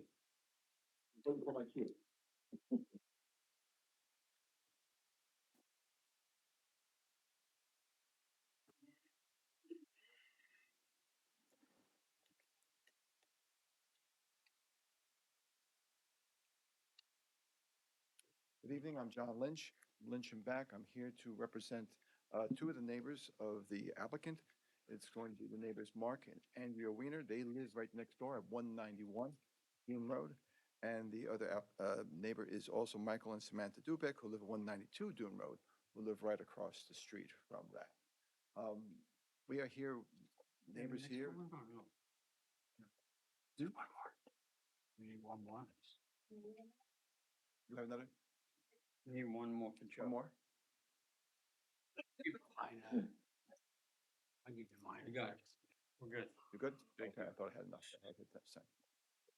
So I'm here to represent two of those neighbors at 191 and 192 who object to the granting of this variance. Andrea and Mark Weiner lived directly next door. And I just heard now that I didn't know exactly the height, how far out this addition was going to go, but now it's going to go 17 feet further. It's already non-conforming on that lot line because it's 18 and a half feet when it should be 20 as far as the setback on it. This is just compounding or increasing the amount of nonconformity onto it. It hasn't been demonstrated that it's not feasible for this structure to be somewhere else, further over, that doesn't have to be on the lot line. We're talking about 1.5 feet be over it. It was a little misleading, a little bit. I know it wasn't the intention, but in the papers showing as far as the application for the variance, as far as the square footage, it indicated they were looking for a 408 square foot addition to the property. But now it's revealed that it's actually more than that, possibly 816, or depending on what we're hearing now about the second floor not being part of the nonconformity that's coming into that. Where it is located, and I have there's an aerial picture in some of what I've presented. And you can see that what 191 is. At 191, their house, right where this addition is going to be built, that's where they have their decks, which is kind of living space where they sit and they look at Dune Road, they can look at the houses, they can watch the sunset. This addition, this two-story addition is going to block that. It's going to cause, it's going to be right there, indicating it's going to be for expansion of 2 bedrooms and a recreation room that's going to be on the top. That's going to interfere with their view of Dune Road, the sunset, interfering with light that's going to be coming into them. As far as the benefit to the applicant here, applicant's house is fairly substantial. It's a 3,500 square foot house, which they're going to make much, much larger. It already indicates that there is already 6 bedrooms at the house and 5.5 baths on it. One of the indications why indicating they need this extension is because they're saying that they need to accommodate their family. The children are adults now or bigger, and they need more. They need more space. I understand this is a second home for the Greens. They have another home in Stamford, Connecticut. As far as needing this additional space, when you balance it against the detriment to the neighborhood, particularly the Wieners who are right next door, it's going to be now a large structure being built right next to them, very close to their property on it. Again, the Greens knew when they bought this property that it is, compromised because it is on the road. You get the ocean, but it's a narrow property on that. It's only got 75 feet of frontage when normally with this zoning on R3 it would be 100 feet of zoning split. It makes it much tighter, and so the change they're looking for is substantial when you compare it to basically what the size of the property is. What's the coverage lot? Right now, the coverage is supposed to be 20,000 square feet. I believe they're a little bit over, with the 17,000 and what the coverage is now, they're a little more than the 20% on it. It indicates 3,506 as being the square footage. I guess that is from the survey, just that what's been reported, Trulia and Realtor.com. I know they're not always accurate, but the 3,800 square feet, usually they get the information, the brokers, they populate that from town records. So, my clients have some questions as to what the really square footage of the property is. If it was 3,800 square feet, then you're talking about a 25%, coverage requirement, and it would be much, it would be much higher. I mean, 20%, it'd be 25%, it'd be up to 5% more. So it really kind of would affect the neighborhood in that the aesthetics and the architecture of these houses on Dune Road between the bridges are quite beautiful. We don't know exactly how this house is going to look now, a little bit more, but originally when you look in the survey that was provided, it's like a big square coming out. Here it's 17 feet coming out there. It's going to make it look more like type of railroad type of aesthetic, as far as the house. Ubex live right across the street. They see this. It doesn't, to them, it doesn't look like it's going to be as aesthetically pleasing on that. Environmentally, these houses are in a very environmentally sensitive area on Dune Road. They got the ocean and they got the bay. We're talking about a large increase now in the square footage of this house, and using this variance to do this. And as far as what the septic system is going to be, obviously the cesspools there, there's not, for the sanitation, the septics, there could be problems as far as if the purpose of this is to have more and more people occupying the premises, then it's going to be harder use on that septic system, and it might not be designed, or we haven't heard whether it's designed to withstand that. And there could be dire consequences then if there's more and more people being allowed to live in this house now because the increase of the square footage. On the other side, my client is on the easterly side. On the westerly side, there is not that nonconformity as to the property line. It's not shown, it's not feasible if they want to have this addition, and if it's still going to not affect the setbacks from Dune Road, to move it over on that. Why does it have to be so close to the, and exacerbate the nonconformity that already exists at the 18.5? Obviously, the code is made to protect the citizens and the community on that, and to follow the code on it. Again, variances sometimes are needed when you do the balancing. We all know the five steps as to what that balancing should be. I believe when you do that, there's no rationale then to allow this type of variances on both the coverage and both the setback to allow this structure to be built. Couple of things, couple of comments on that. The, they're keeping the, this addition 85 feet from Boone Road. Yes. They're required at 75 feet. So they're not, certainly they're not going the full distance. On the side yard, we're talking about 18 inches, a foot and a half. So that house, that house has been there for a number of years. And your client's house has been there for a number of years. Yes. And I don't think 18 inches is going to make, a lot of difference. They live with the closeness, for over these years. I don't think 18 inches is gonna make a lot of difference. My third point is you mentioned that, that lot coverage, a lot of times, you look to things online to find out what lot coverage is. We look at surveys, that tells you your true lot coverage, not Zillow or Realtor.com or anything else. And as far as septic goes, that's really not in our purview. But we're talking about that as far as the ecological, environmental to the property. But as far as the survey, yes, we always go by surveys, but there is a question on the survey because there's some things shown on the survey that aren't really on the property. One of them being that there's an indication of where concrete is on the survey. It's not in that location. It's not exactly in line of that with the property. I went to the house, I saw that it was not exactly right. So we do have some questions whether or not the survey is accurate or not to that part, and given that even yes, Silo and Truly and other things are not accurate, but a lot of times they populate this information from the town records onto it. So there might be some question as to what the real square footage is of the property. There is a question too, as far as if you see the existing deed right now, the description in Schedule A of the deed that's into the greens is different than the description that was into the deed that was into the predecessors entitled Collins. There's a difference in the meets and bounds, as far as the distances on that. Well, can you show us anything? I don't have that particular deed with it, but I know the village is aware of that because there was inquiry made by by Samantha and Michael Dubek to the village, and the village did answer. I think it was Brad, might answered as far as there being a question as far as the distances on the deed on that part.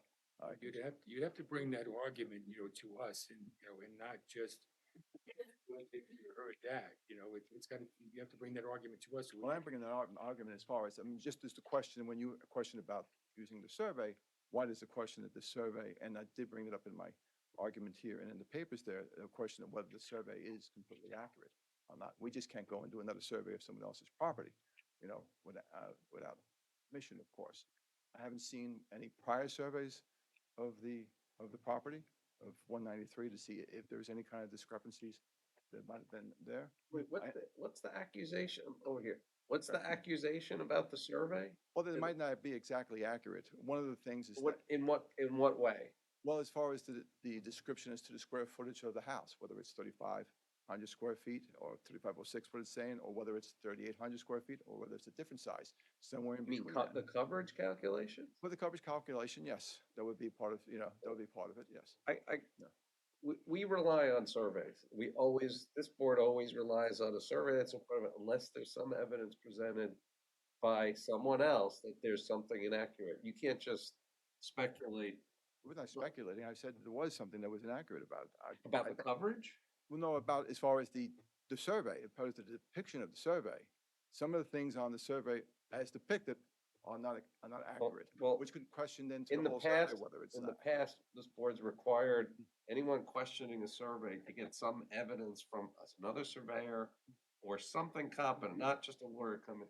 I'm not being critical of you, but a lawyer isn't competent to talk about surveys being inaccurate. Another surveyor could theoretically do that.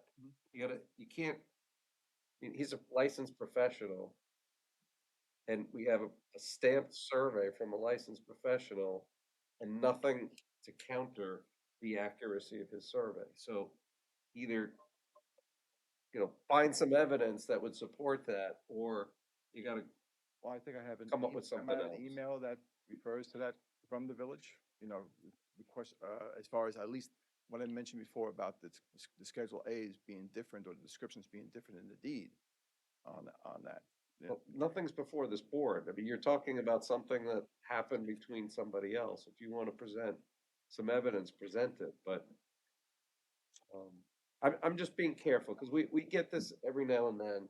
Somebody questions a survey, and it's the same answer. I- We have to rely on professional licensed I understand surveyors. that. I'm not saying the square footage is, but even when the square footage is 3506, as he's saying, there is, you know, a nonconformity, you know, based on. And even though you're indicating you think because it's a foot and a half, it's not a big deal on the nonconformity, well, you don't live there. But if you live there and now someone's taking a structure and making it 17 feet along that, you know, that's a problem, you know, especially from where they're living onto it. Balancing their needs of greens as to why they feel they need to expand this, and then the detriment that it's going to cause to the neighbors, the winners, and to the rest of the community. That's the balancing act that you guys will have to, you know, address. I have a question about your other client here at 192 Dune Road. Yes, What's their, they live across the street. they live across You the, make the, you make the 17-foot, you're in, expansion there at the 18 and a half feet instead of 20 feet. What, how does that affect the neighbor across the street? well, basically, you know, if you see the architecture of the houses in the neighborhood, the way they look between the two bridges, that way that house is going to look now with this, you know, from what they can tell from the survey. Obviously, they haven't seen what the house is, you know, they haven't seen the drawing. But as the house comes out, you know, they're not going to like the way, they don't feel it's going to be within the aesthetic and architectural nature of the neighborhood. And how far in Dune Road is that house gonna come out to? Which house? If this expansion goes through, how far back from Dune Road is that gonna be? Well, I think you indicated It's 84 feet. 84 feet, so if it's 17 feet, it's still going to be back off from Dune It's Road. gonna be substantially Right. back from Dune Road, Right. so, okay. All right, I don't see how it impacts across the street. I understand, but it clearly it impacts as far as Okay. 191.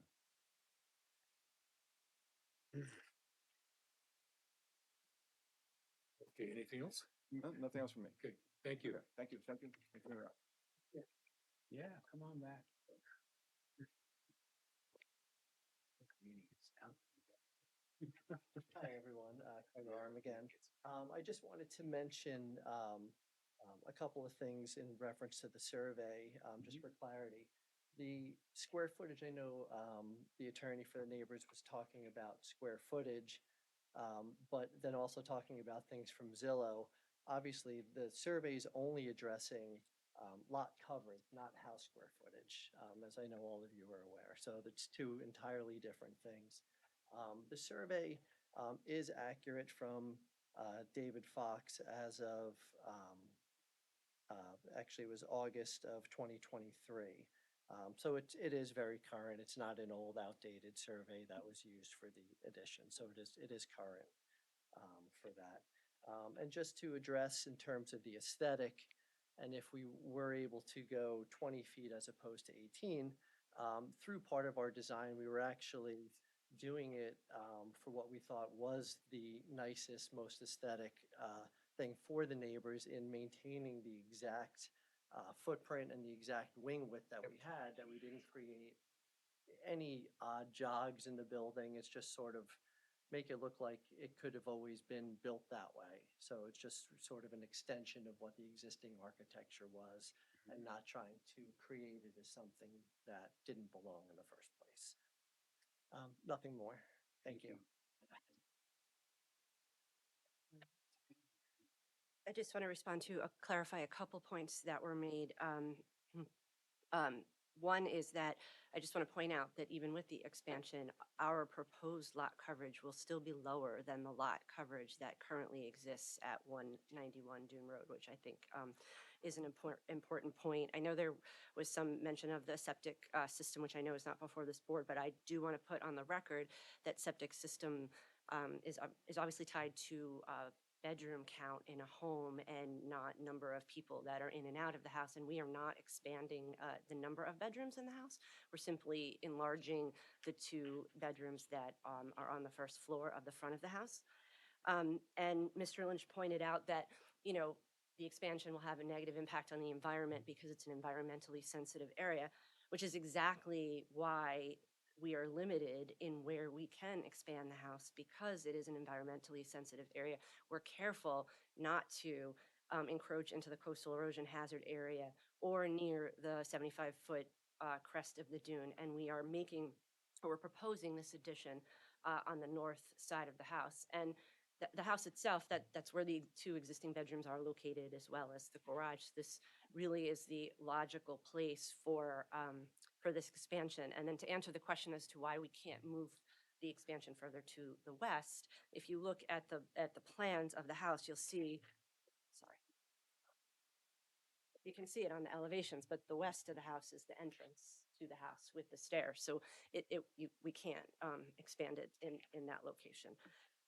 So I think that's the only things I wanted to mention, unless the board had anything else. Can I just make another point?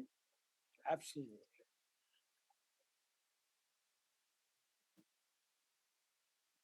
Just to have this point about whether it can it's feasible to move it to the west. The fact that moving it to the west, that it's going to interfere with the entrance that's already there, that can still all be modified. You know, it's not what's easiest for the applicant. It has to be whether it's feasible to do something that's not going to cause a need for a variance on that. Thank you very much.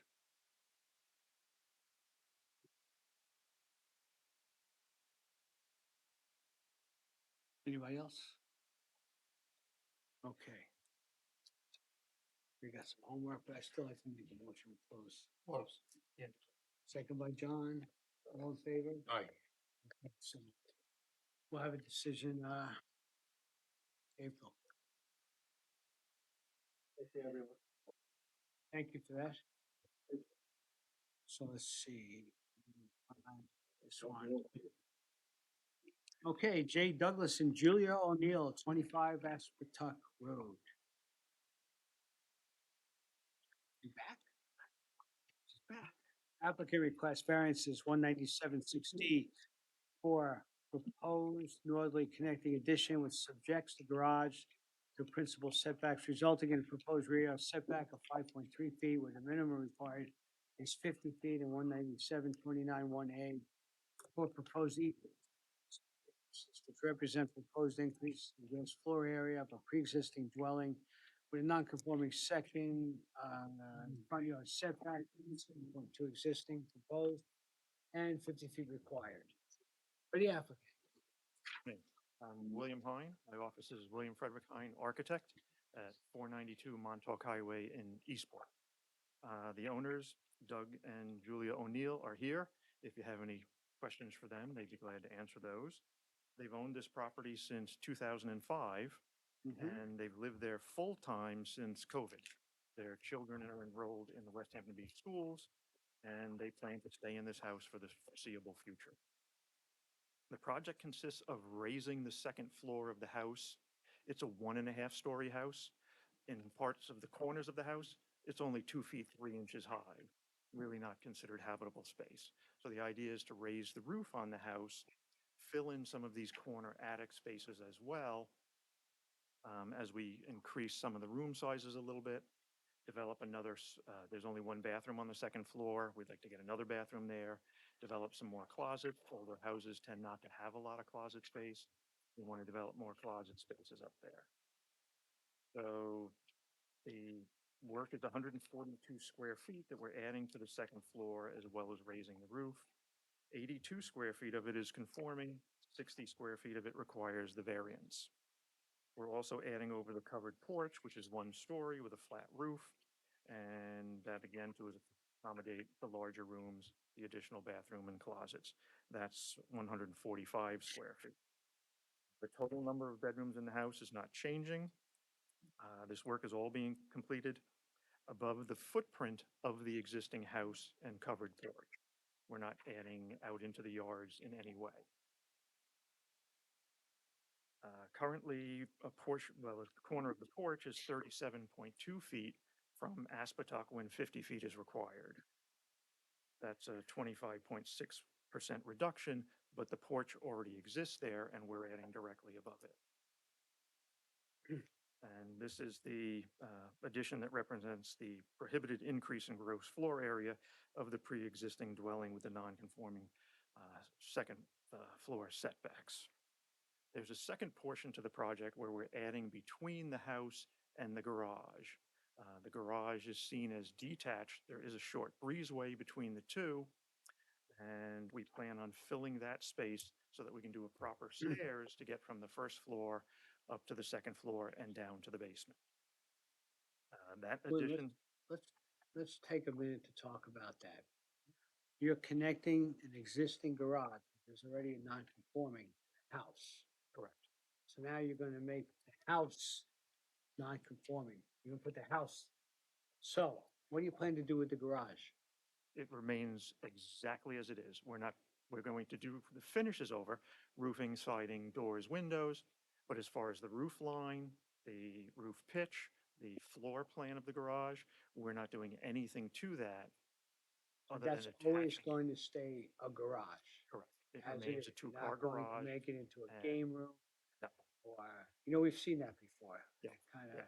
No, Didn't go over there's well. no plan to do that. Uh-huh. It's going to, Because what you understand now, it's like we're letting you have this goes through, all of a sudden, the house is 5 feet correct. off a property line, which is, Yeah, which is a huge unrealistic. change from huge the change. required. yeah. Yes. And I can understand why you'd want to connect the garage to the house, but we have to be very careful about this. Yep. Okay, you understand that, right? Yes. You made plans for that? Cool, all right, good. So the addition between the house and the garage is 114 square feet on the first floor Mhm. and only 42 feet on the second floor to accommodate the stairs going up. The east and west doors that were coming into this area have been pushed in, so they're further in than the face of the garage. So the addition appears smaller than the garage itself. Again, trying to consider the neighbors to the north, not creating more for them to look at than the garage that's already there in that footprint.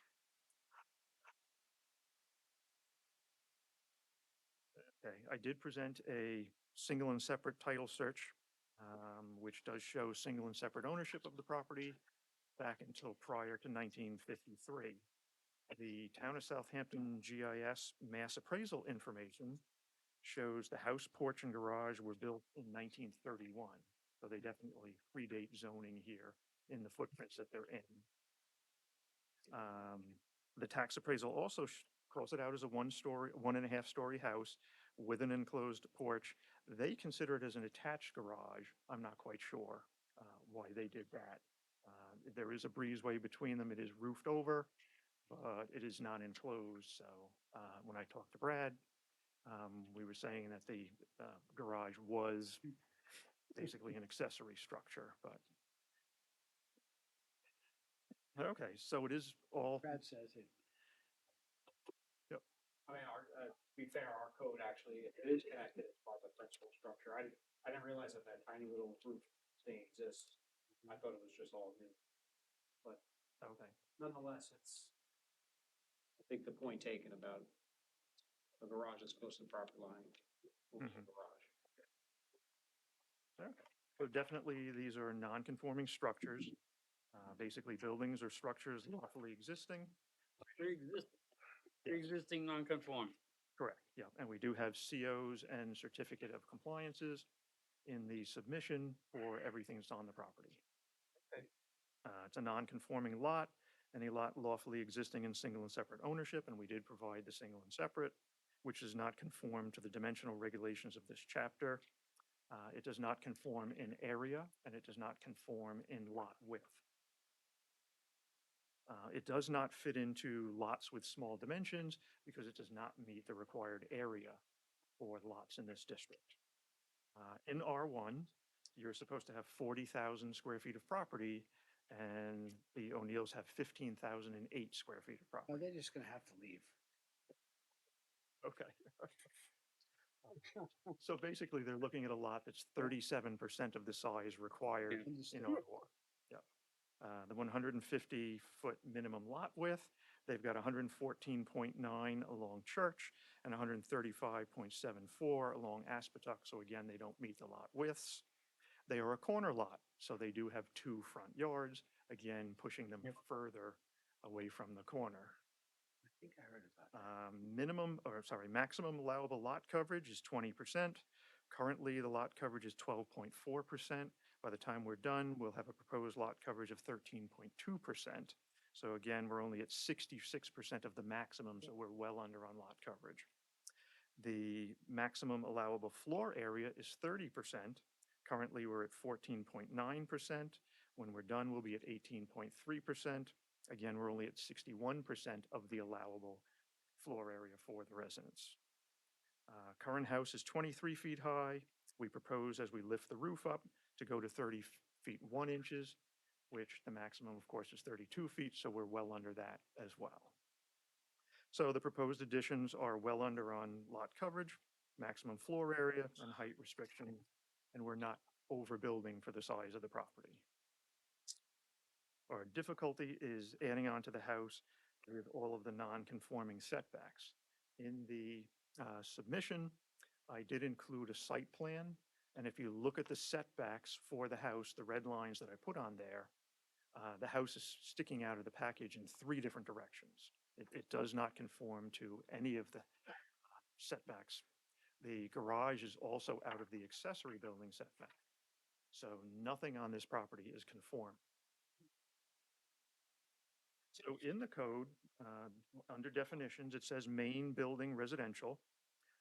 The definition of that is the principal dwelling located on a lot, including a garage attached to a dwelling directly or by way of a breezeway. So it's sort of, up to you. Is the garage attached to the house or is it not? And can we do this connection?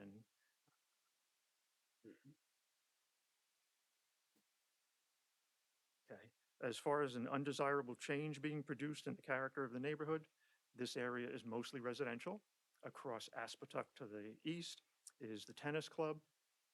I can't imagine that they would have any difficulties with what we're doing. I looked on the Suffolk County tax map viewer and pulled up a series of, or a sort of a diagram of the local lots. The subject lot being here, it's a moderately sized lot for the area. There are some that are severely smaller. There are some that are quite a bit larger. I also looked at the size of the house, and again, it's a moderately sized house. There are some that are smaller, some that are larger. So again, we're not changing the character of the neighborhood in any real way. Again, we're not changing the footprint other than the addition between the house and the garage, and we've done our best to keep that as small as possible with a small covered porch on the front and the back, again, to sort of minimize the feel of it. Whether the benefits sought can be achieved in another method. Ceiling height of the second floor? No. We have to raise the roof to get the extra space up there and to get the heights that we want. As far as adjoining the garage to the house, that's where the stairs really needs to go to work with the floor plan for the house. So, and there's no other direction that we can go out to put that in any other location.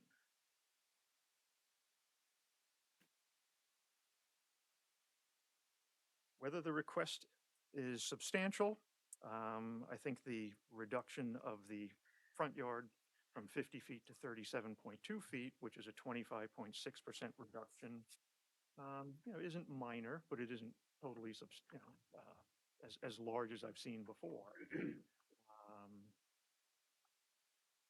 But that's also, it's an existing location of the house. We are adding a second floor on that part of it, but it already exists at that footprint. That portion of the house is only about 16 feet long, and as it travels, it goes further away from the road by an additional 4 feet, and then we step back another 8 feet before the real second floor of the house starts. So this is just a small portion of that eastern side of the house that's that close to the property line. As far as the Setback for the garage is already there. We're not going to touch the garage because again, we're being very cognizant of caring for the neighbor, not putting some sort of a two-story space right up to the property line when we are that close.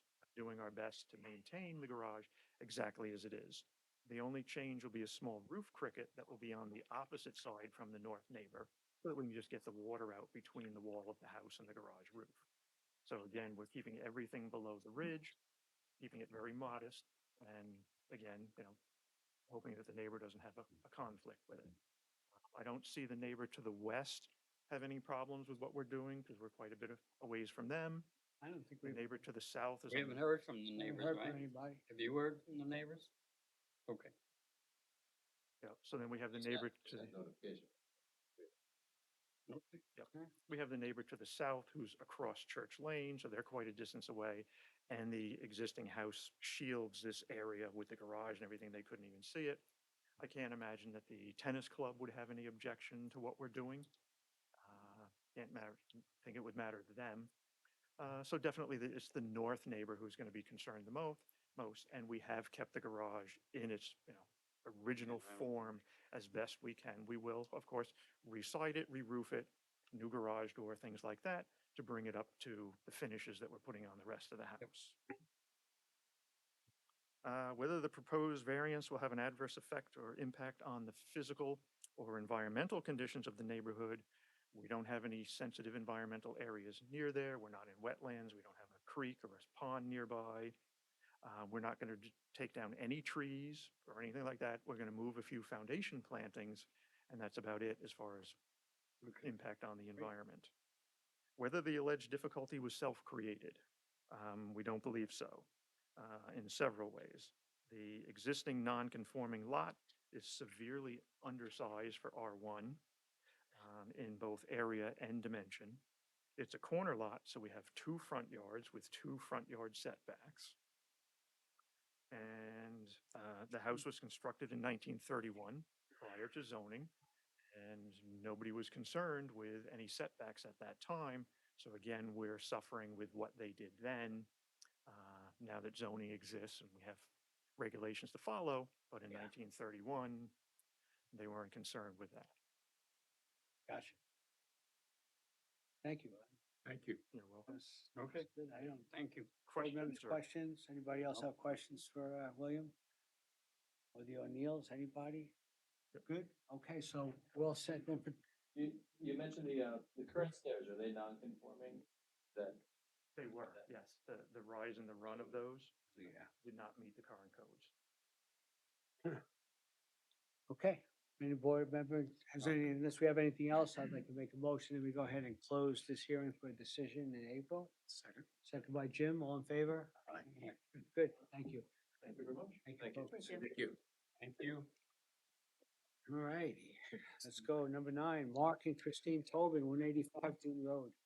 Applicant requests variance in 197-8F for our attached rear second-story deck constructed approximately 6 feet above the second floor where exterior decks not permitted to exceed the top of the finished floor of the second story. Good evening, Nicholas Vera, architect, 120 Mill Road, West Hampton Beach, Provins. Good evening, Nick. Hobbling around a little bit tonight, huh? New hip on its way. Okay. We didn't do it yet. April 9th. Oh, geez. Yeah, I had to get through the ski season. But I didn't go flying. You did. I heard. We haven't had one yet? So It was quite- I'm ready to go. Gravity works quite a well when you have a rush. bad hip, but going upstairs and walking around and sitting down does not bode well, I'll let you know.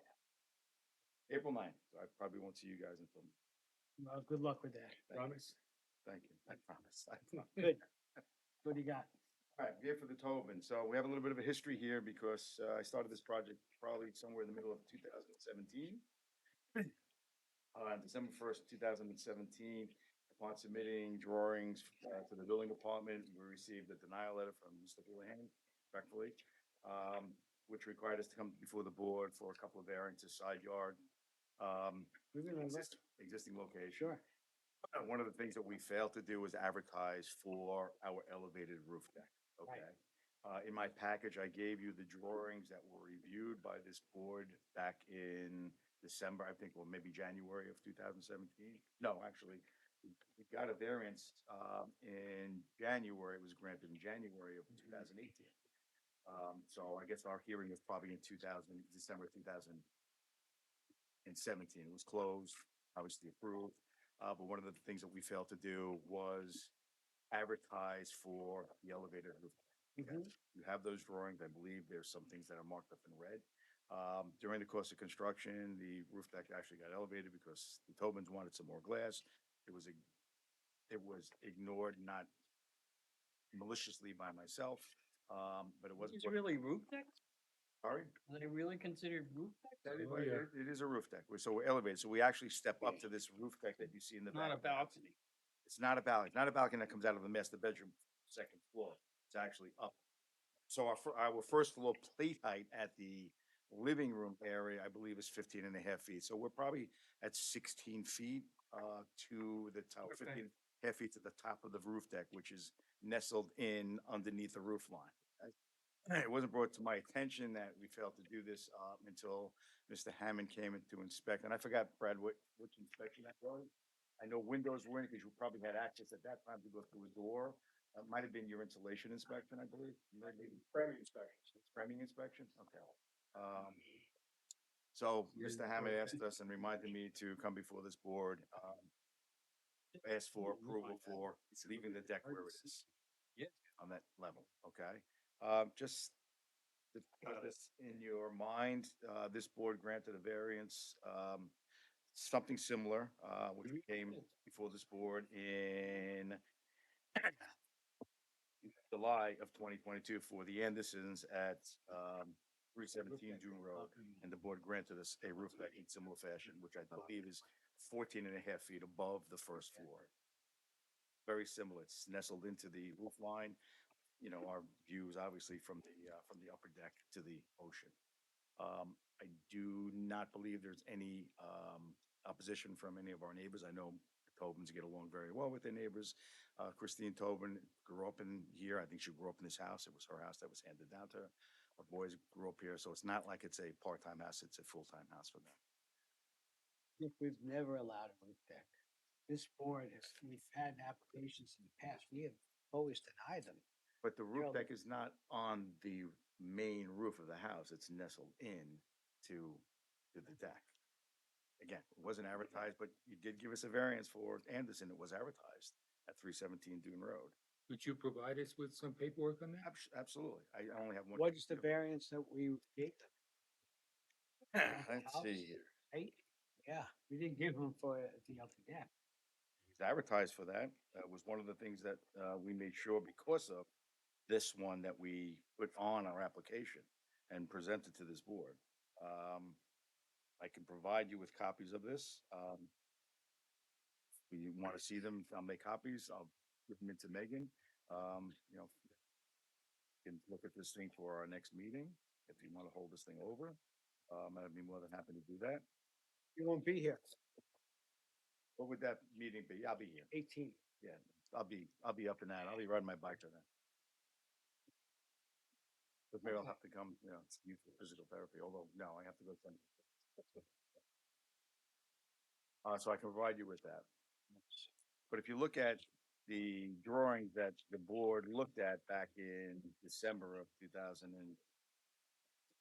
18, you know, it did show we had a roof deck. It just wasn't advertised. Paul and myself never picked up on it. And my apologies to the board for that. We weren't trying to.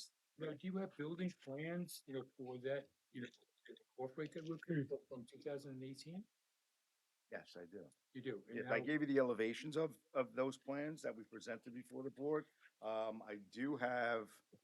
probably do have the stamp, not in this folder. I probably do have this, you know, the approved plans from. So that we now got How for our how would building permit. Brad get involved in this? It was, you know, so long ago, Mhm. you know, for a framing inspection, but I don't understand that. I don't remember. I don't know if it was the framing inspection. I don't think you had They- access to that. The work was started in 2019. I think it was renewed in 2018. I don't think they started right away in 2018. Right. This project was underway when I was here. I've been here for 5 years. But You, issued the building permit. But I'm looking at the variance here. Same thing about the deck. No, it wasn't advertised as that. I have the So, denial was letter. it, you know, So what I'll do is this. I you're will- saying that we granted the variance for it. No. That's not the case. I didn't say you granted the variance for it. I said it wasn't advertised, it wasn't on our application. I didn't say you granted the variance. I said when we made the presentation before this board, those are the drawings that I presented you with the deck on there, but it wasn't discussed because I mean, I'll submit this also. I have my denial letter that I got from Mr. Houlihan that tells me what we needed to do, and the deck was not on. Right. I have that right. And here the variance, we granted area variance you to did. allow the applicant to raise an existing dweller to conform to FEMA. Correct. Add an addition to the first and second floor and spa, Correct. as shown on the survey. Mhm. All subject, yeah, I mean, there's nothing here about an elevated deck. I'm not denying that there's anything on the, I'm letting you know that it wasn't advertised when it was brought before this board. So my letter, my denial letter from Paul to get before the application, to get before this board dated December 1st, 2017. 1, 2, 3, 4, 5, 6, five things. The proposed first floor on the north side of the dwelling is total side yard setback. The proposed second floor is total side yard setback. The proposed second floor and the addition on the other side, okay, 45 feet from the dune, from rear yard, proposed spa, 41 feet from the dune. So there were quite a 5 bit. things on here. So they weren't, it wasn't average, is what I'm saying. It wasn't picked up. It wasn't, say, I didn't go to Paul and say, Paul, I think we need this. Paul didn't say, I think you need that. I think it was just completely missed and then constructed as per our building plans that were approved. Yeah, Look, Yeah, I'm sorry. last part is where you went off. Yeah. It's not constructed as per, you submitted to the board Mhm. that the second level deck was always taller than the second floor, That's correct. which I don't dispute. It's 3 or 4 steps higher. Right. And that was the original plan that was proposed. On inspection, this deck now went to 6 feet higher. That whole room got taller, where it was called out at that Living room point. got full. So I don't want to put words in your mouth, but you, there's an elevation in here from when you got the variance that shows this deck was elevated and should have been subject of a variance. Correct, that's. I'm not pulling him back in here because of that, because if that matched the plans, here you go. All right, we missed it. What my issue was, it got much taller to where if you're standing on this deck now, it looks like you're on a roof, which was the point of this code in the first. It's not 28 inches or 32 inches. It's like 6 feet up. Ah, the roof deck. Okay, I call it a roof deck. okay. I'm not calling it anything other than a roof deck. now, originally, Nick, from 2017, the original plan showed for, a deck on that side, Mm-hmm. at the second floor level.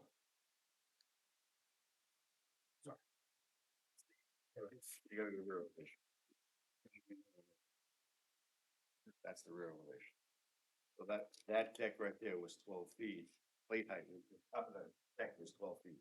So 11 feet higher than the first floor. Well, 3 feet higher than the first floor plate height.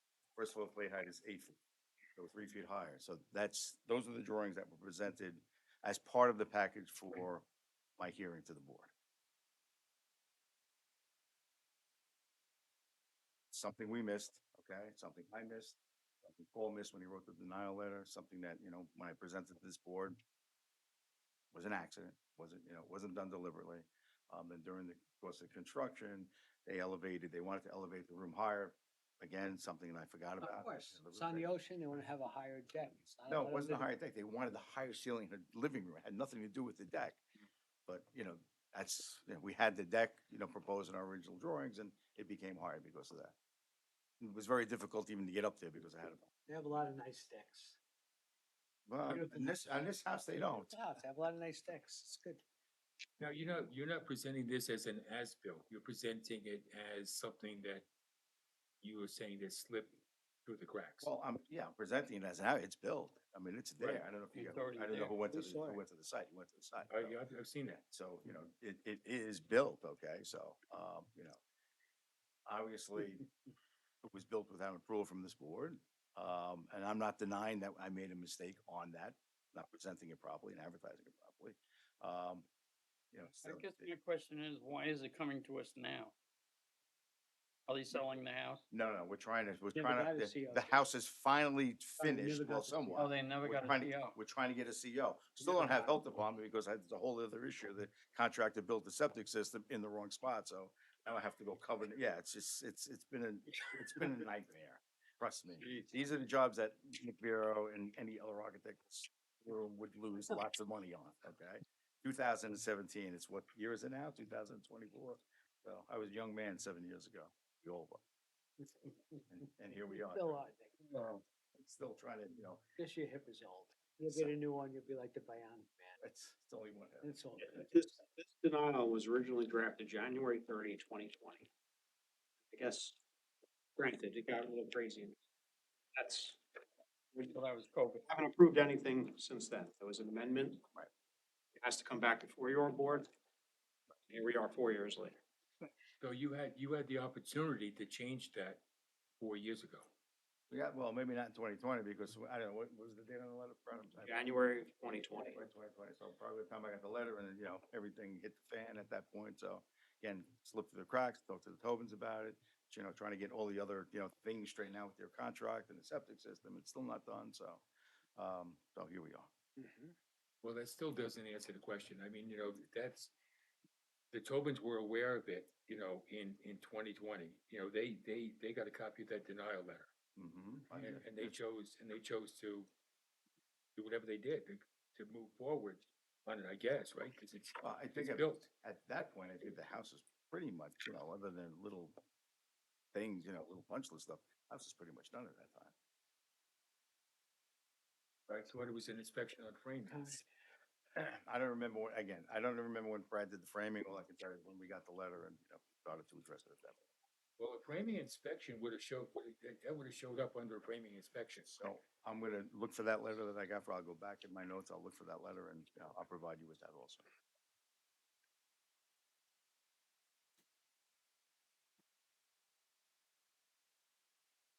So what are you suggesting? You want to close this? No, I'm gonna keep it open. Okay. I'm gonna provide you with that other information. I'll provide you with the letter. Okay. from Brad, I'll provide you with the denial letter, the original denial letter we got from Mr. Houlihan. I don't know if I gave you in my package the original application from when I came to the board before, so you'll see that wasn't on there also. So I just want to, give you the history of what was there, what we came to the board. Wasn't on there, wasn't on there, Was it on there? No, was not on there. Now the deck is there. Now the deck is there. You want to keep it open. Yeah, I'd like to keep it open. If you can provide the original plans that were approved at that time, that would be helpful too. I will do it. Okay. Yeah, if that's helpful, I will do that. So I give you those drawings and, all right?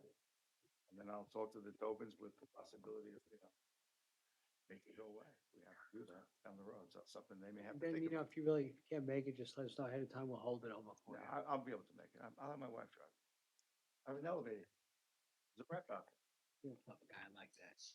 Okay. It's 12 days Right. later. So, I hope, Well, you know what? be a man about it, just, Good luck. with What's the rush? surgery. We're gonna, what? What's the rush? Yeah, what's the rush is right. maybe another 4 years. Well, I won't be able to get a CO on this thing anyway because No, you of what won't, they, no. what happened with the septic system. So we get back to health. Good. Well, Okay. I'll make a motion. We hold this over Thank for all you. purposes. Second by Second. Dan, all in favor? Aye. All right. I can't make you. Good luck with the surgery, Dan. Thank you, guys. Okay, well, I'm sorry, Counselor. That's all the time we have for tonight. Good. Perfect time. Okay. Yeah, thanks. That's not your fault, Nick. I'm teasing. All righty. John and Joyce Fitzsimmons, 10 Stillwaters Lane, applicant request variance from 197-63P1 to legalize and expand the deck, resulting in a building lot coverage of 28.2%, with the maximum permitted is 25% of the existing.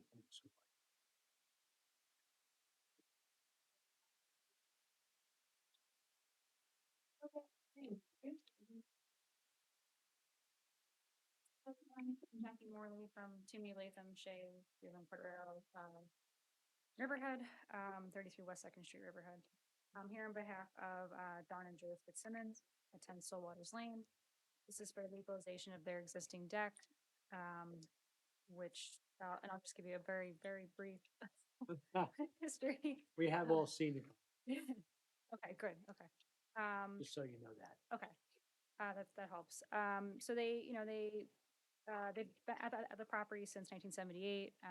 The property has looked pretty much as it looks now, other than this deck, since 1992, when they had done the, I believe, an addition.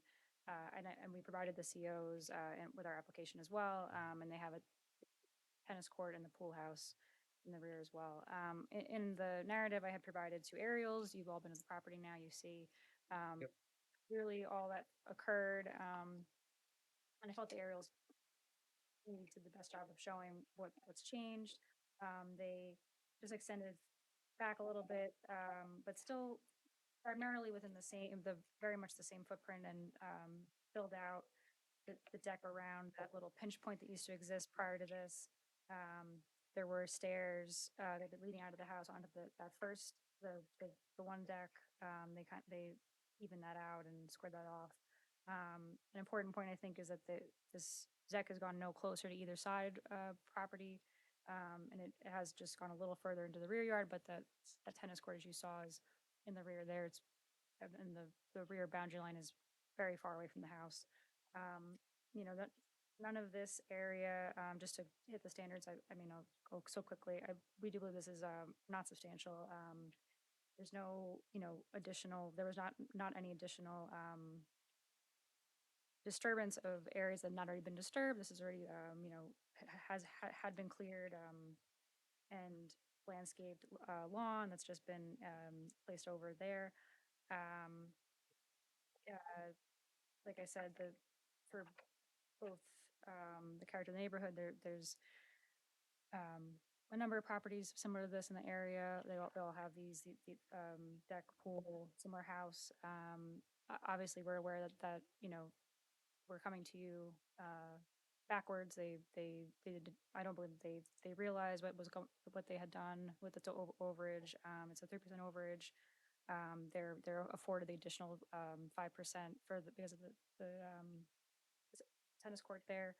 And it really is, we believe, minimal in scope, and doesn't really change the character of the property at all to any degree. So I'll let you have any questions for me. And I apologize.